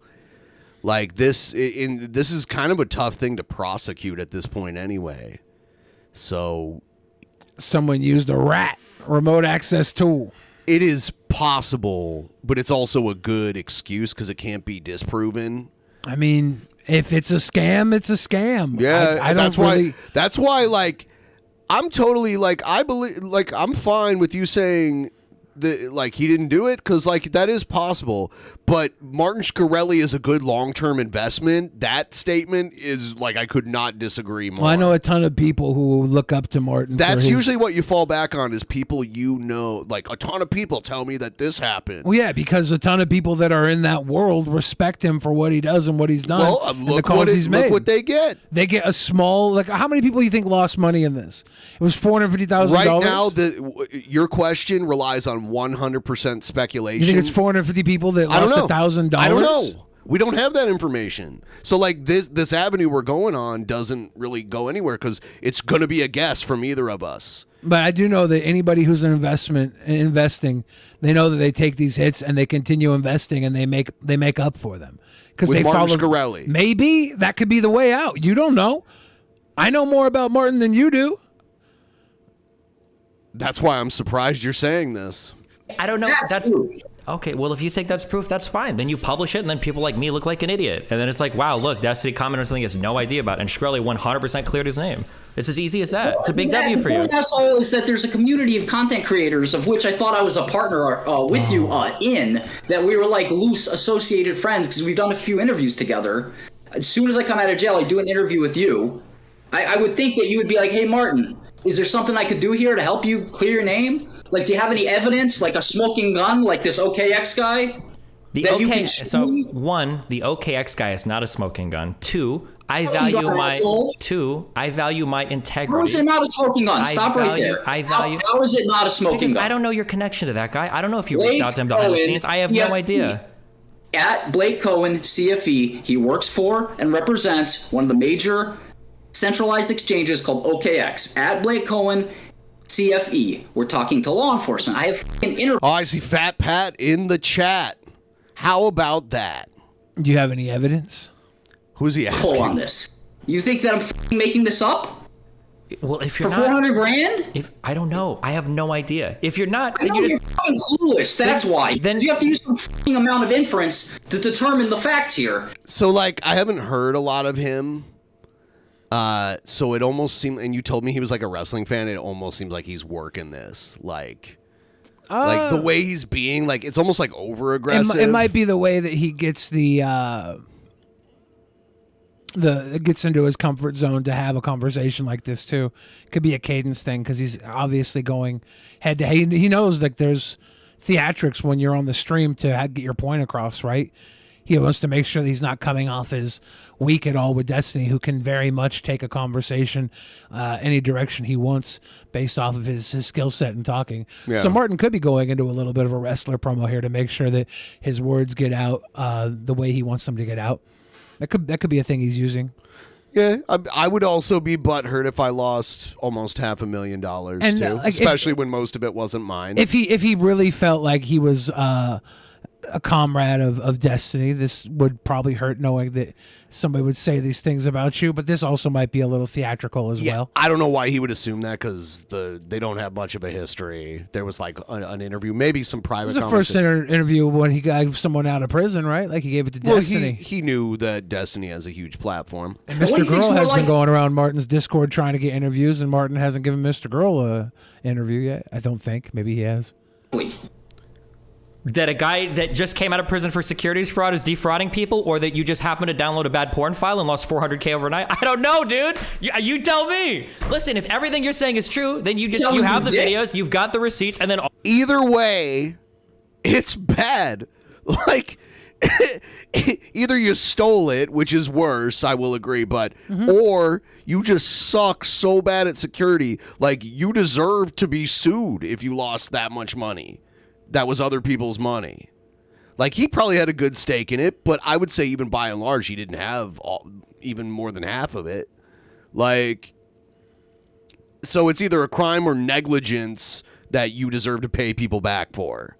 It's one or the other. All of a sudden, everybody else looks like a dumb like it's as easy as that. I don't know why you'd be so emotionally invested in the speculation of people that you think have no idea what's going on. Like, you can come in here and scream at me all you want, but I'm not going to sacrifice my integrity because you've had a couple conversations to say, oh, well, you know what? Everything looks on the up and up here. I'm not going to like make any kind of comment about it. If you're right, publish the information, and then people like me look dumb, and then boom, you win. Like, it's as easy as that. You look dumb. You are continuing to look dumb because... Okay, then I'm dumb. Then I'm an idiot. Then you have the information's on your side, and people like me look stupid. It's as easy as that. I don't know why you'd be so upset. He was using Windows 3.1. He didn't download the latest update. I don't understand how for a fucking couple of clicks you could sacrifice a friendship or a relationship. Because my integrity is the most important thing to me, and I'm not going to pull punches or give false comments or misleading statements because I've talked to somebody a few times. How about you shoot somebody a DM and say, Martin, what happened here?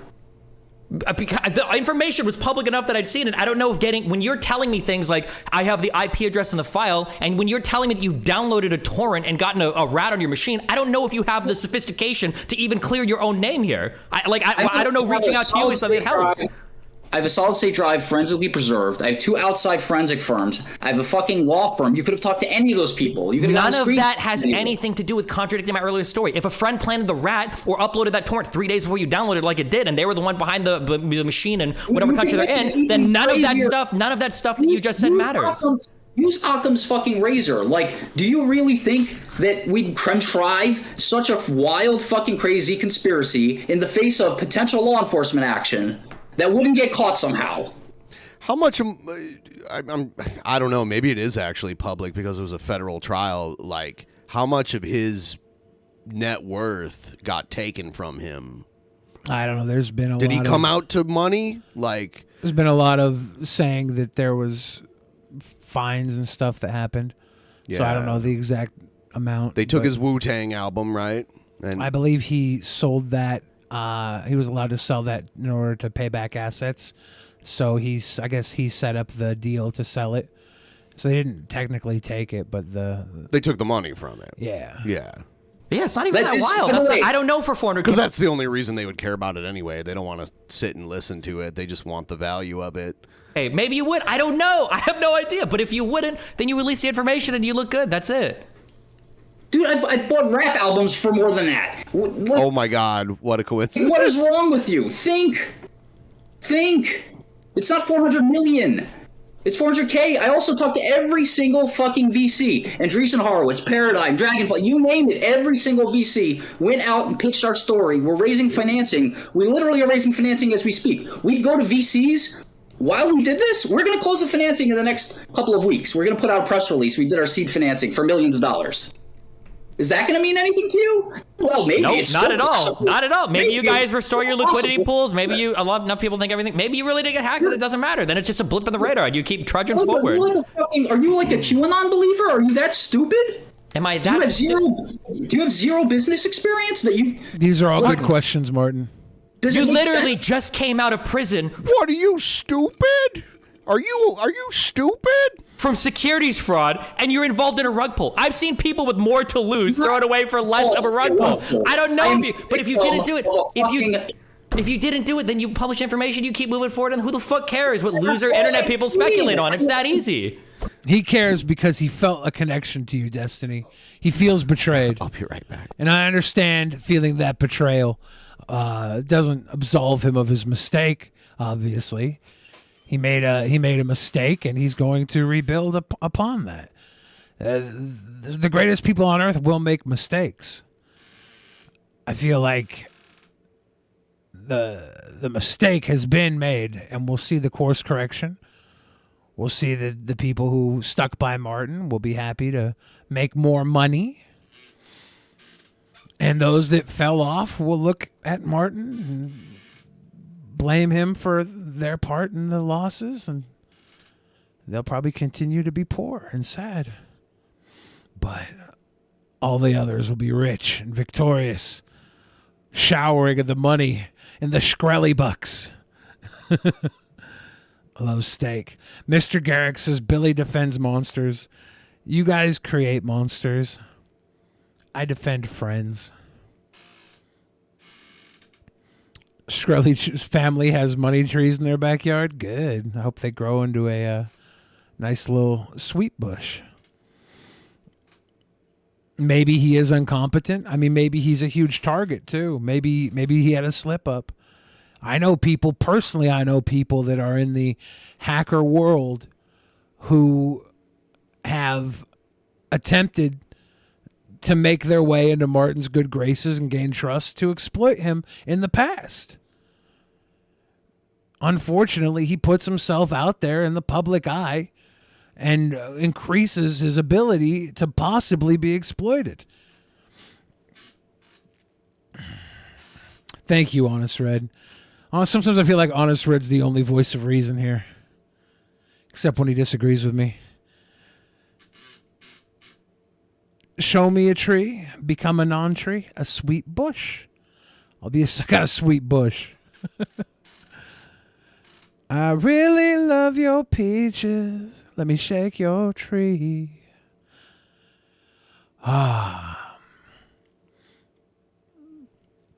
Exploit him or join the exploit train. Nah, Martin, obviously, if what he is saying here about the investments are still a go, as long as this slip up doesn't keep them from going, this will just be a slight hiccup.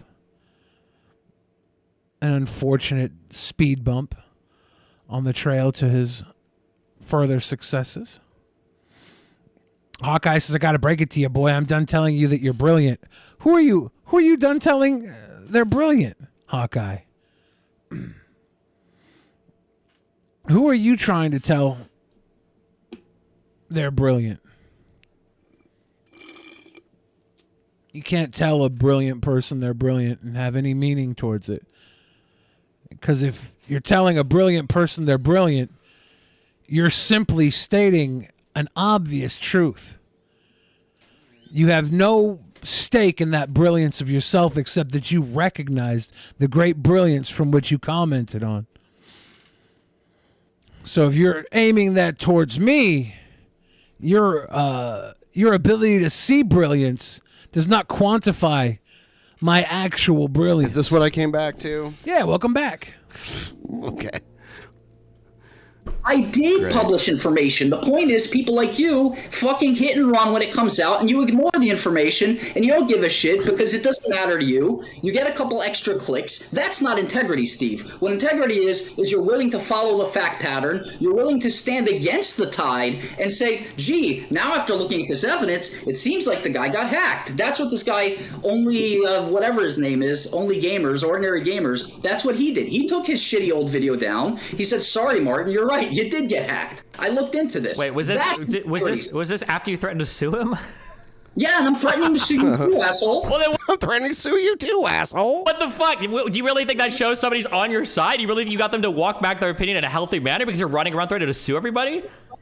If you here, I'll give you this. If you really want, I can dedicate a day or two to dig into it. But if I dig into it and everything points in a direction where I feel like it's fucked, and your excuse of, well, here's an IP address from another country, blah, blah, isn't enough, I'll come out, I'll make a statement on it, but it's going to be way stronger than the one that I made before. If that's what you really want me to do. I don't give a fuck what you do. I just thought you were better than this. You obviously care what I do because you just call me screaming at me for 20 minutes. If you want me to do a huge investigation into it, and I can come to my own conclusion as a non-dumbfuck person that's not going to be threatened by random threats of litigation from a guy online, then I can do that if you want. But otherwise, don't call me screaming at me saying you have an IP address and you've got the file saved on your laptop and somehow that exonerates you from all the accusations that it could have been somebody else that put it there. There's a mountain of evidence that exonerates me, including my coworkers and my forensic fucking... None of those forensic anybody are clearing your name. I don't know how the fact that you're using this as evidence, either one, shows that you don't think I know anything about computer shit, or two, you're just like throwing shit against the wall to see what sticks. Yes, there is like I said, I didn't call Muda screaming because... Destiny talks so fast. Muda's not my friend. I don't fucking know him. I've never done interviews with him. Right? I've never done multi-hour-long videos, heart-to-hearts with him. I don't know him. He made a crazy video. He was wrong. He took it down because he has integrity, not you. He took it down because you threatened to sue him. No, he took it down. We had a nice conversation. He said, you know what? We had pages and pages of... Got Boglum Chronicles in the chat. Analysis of the malware. Chronicles. Do you think... Hold on. Did you threaten to sue him? Of course I did. Then how the fuck do you know why he took the video down? What are you talking to me about, dude? After he said... Listen, first of all, I don't think Muda is the kind of guy that's going to take down a video just because he's threatened. Second of all, because he posted another one. And it wasn't very nice to me, by the way, but he at least admitted the overwhelming odds suggest a hack. And again, you have to put on your computer hat on. I have no idea if you're a fucking professional or not, but you have to do a little bit of inference. Am I asking you to 100% absolve me? Listen, ultimately that might be the FBI's job, and I'm hoping that we've called them. Like, we filled out an IC3 report. We have copies of the IC3 report. We have a law firm that's willing to represent me. Law firms don't do that when they think there's a fraud, right? What do you mean? You can find a law firm to represent you for anything, my dude. What are you talking about? Not to clear your integrity. Absolutely not. If you have the money to pay, that's what law firms are there for, Martin. Come on, dude. I've hired You're absolutely wrong. How many law firms have you worked with? Do you think a major law firm is willing to stand by you and say this guy didn't commit fraud? If you've got the money to pay for the case, probably, my dude. I'm sure they'll look over the evidence and they'll make a decision. But I don't know what you want me to say. What is the goal of this conversation? The goal of this conversation is to convey how personally disappointed I am with you. Okay. That's really it. I don't care about your shitty video. I don't care about your shitty channel. And I no longer care about you. Because you've displayed a reckless disregard for the truth and for honesty and integrity, which is supposed to be what you stand for. Okay, well, listen, if that's what you wanted to convey, I got the message loud and clear, okay? All right. Okay, good luck with everything. If it wasn't anything nefarious, I hope you restore your pools and everything goes well and yeah. He just hung up on him. Jesus Christ. I feel like... Hold on, I'm trying to be careful not to commit myself to any statement that's too stronger than I want to make it. But I feel like when somebody in general, when somebody comes up to me and they assert a whole bunch of bad justification for a point they're making, it makes me feel even stronger on the other side. He was just coming from an emotional stance. Okay, what does that have to do? Because he felt like somebody he had admiration for failed him. That's all. Martin was in his feelings there. It's unfortunate. Okay. That was an emotional response. You think so? Yeah, of course. We're going to take a poll. Did Martin steal the money? Yes or no? Obviously, this doesn't determine what actually happened. I just wanted people's opinion. Doesn't? I thought that this was the jury trial here. You know what? You convinced me. You're right. Guys. This is the jury trial. You're now all here for jury duty.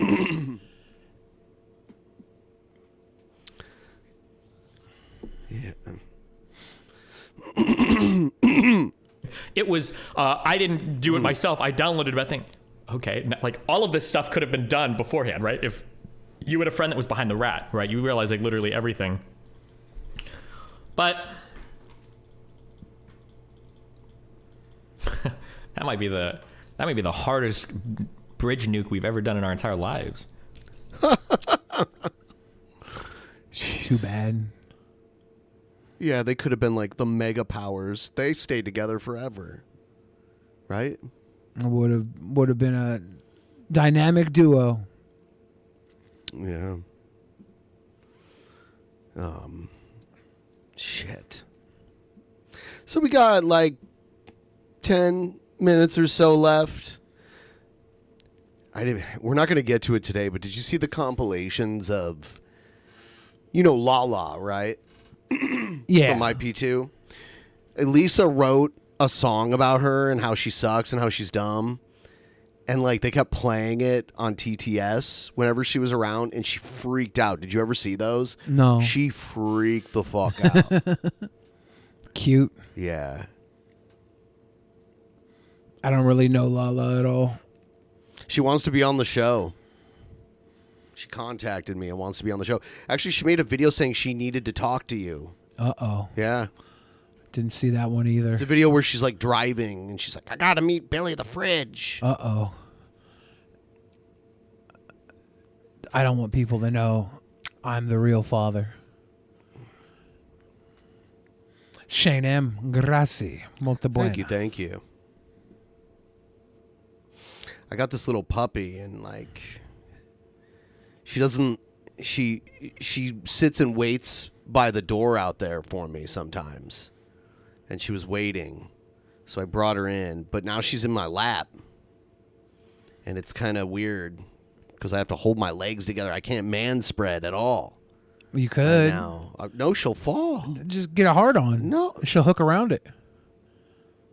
It's not sexual if she's using it to gross. survive. If she's using it to survive, like that is fucking. It's like, not sexual gross. if she's using it to keep herself from falling on the ground. Okay, buddy. Boners can be like you just always non-sexual. Go there. Like I can't. Boners don't have to be sexual. Boners when you're around. Boners don't have to be sexual. You always take it there. Sometimes they're functional. You're gross. Sometimes they're completely functional. I'm thinking about the safety of the dog here.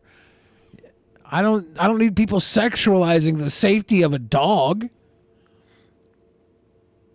I just want to forget you even said that. You're a sicko. I think you guys are putting a non-needed sexual connotation on what is going to keep a dog from falling to its doom. Billy the Fridge is a non-needed sexual connotation. You embody non-needed sexual connotations.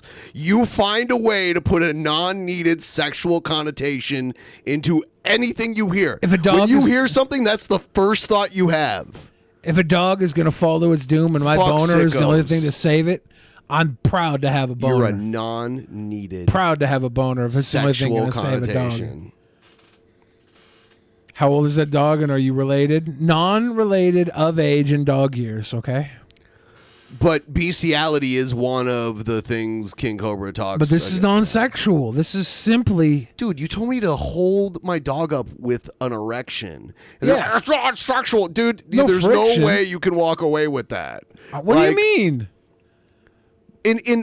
Let me say that.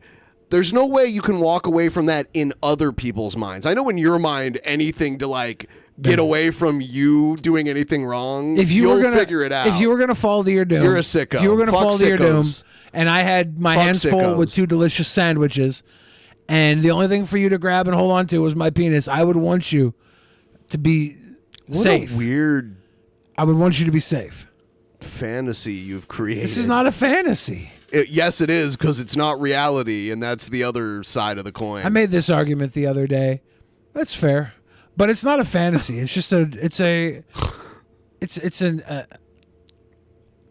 attempt to paint a scenario to better understand the humanity of boners. Cool. No. Locust God's ability is one of those times when you're non-right. Look, if I'm not right because I said you could get a boner to keep your dog from falling to its doom, then I'm okay with that. I'm okay with being non-right on this The one. dog, for one thing, wouldn't fall to their doom. They'd fall like half a foot, and they'd be fine. Yeah, this show is purely reality. Thank you, Scott. There's no fantasy involved.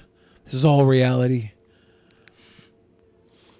No, that's the thing. When Billy starts, he'll just keep talking and talking until he either hopes she'll forget what what he's even talking about, or that he'll play like 3-card Monty with what like the whole subject of what he was talking about happens. He'll shuffle it around eventually and hope you'll turn the card over and be like, oh yeah, he just cares about the dog in a non-sexual way. Well, the joke would be that I was caring about the dog's safety by you using a boner Is it a to joke keep it now? from falling.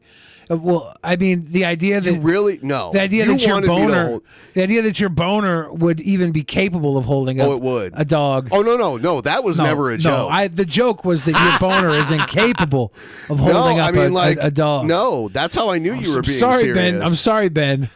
The joke was that you have a boner That's how I knew you were too being incapable of giving a dog That's safety. how I knew you That's were not all. joking and that you're a sicko. That's how the joke goes.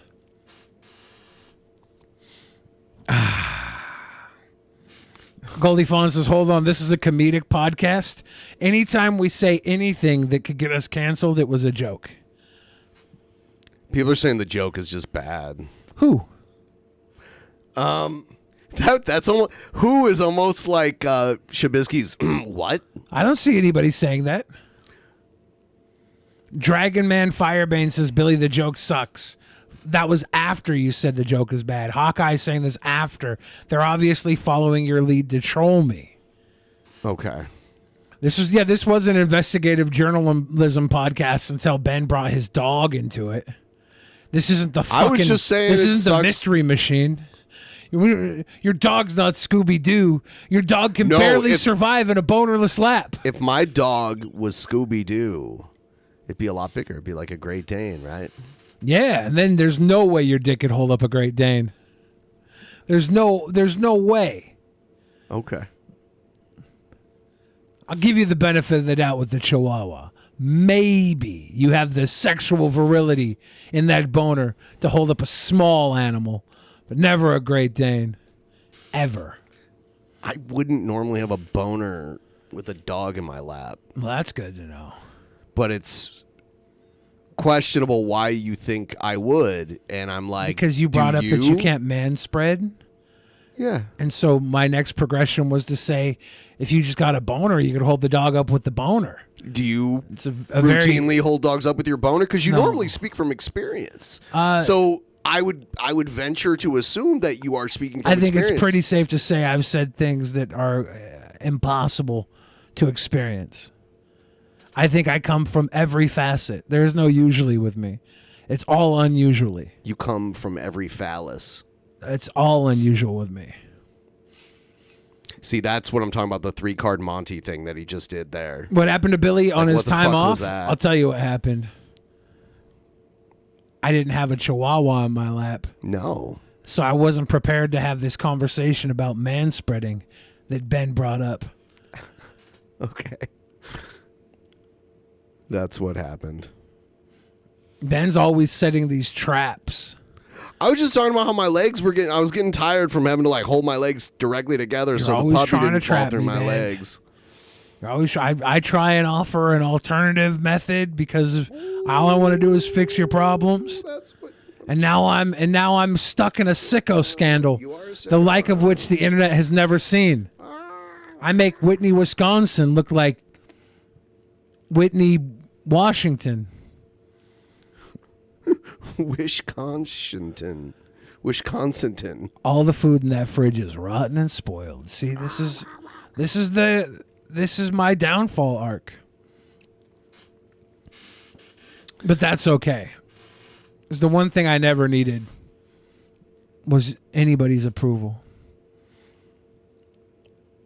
It just gives me more effort. Listen to him. He'll keep going. To win you all back. As long as he still sees criticism at And all in in time- the chat, he'll just keep going. He'll go forever. In time, I will win you all back. You all be mine again. Hate me today. That's okay. I'll have you all love me again. It's like pushing an object out into space. You'll all love me again.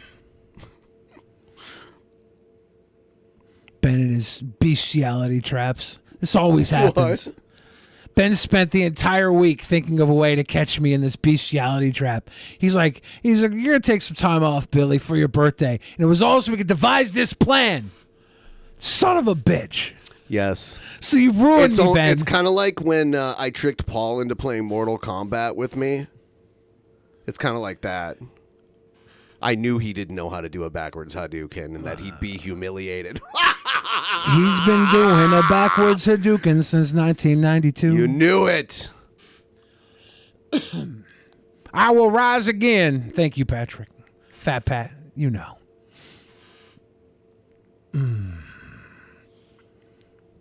Just let me post this. This would pass the Turing test. This is Turing material. Turing is for sickos. All right, we are going to wrap this up. We'll be back tomorrow, and then we'll be back again after that on Saturday. Thank you all for the donos tonight. Appreciate all the help we get from you every week to maintain the episodic nature of this podcast, Drunken Peasants, and appreciate you all for seeing me through my redemption arc. I will no longer try and save little baby dogs, whether it be with or without a boner. And that's my promise to you. All right. We'll see you tomorrow. Have a good night. Bye.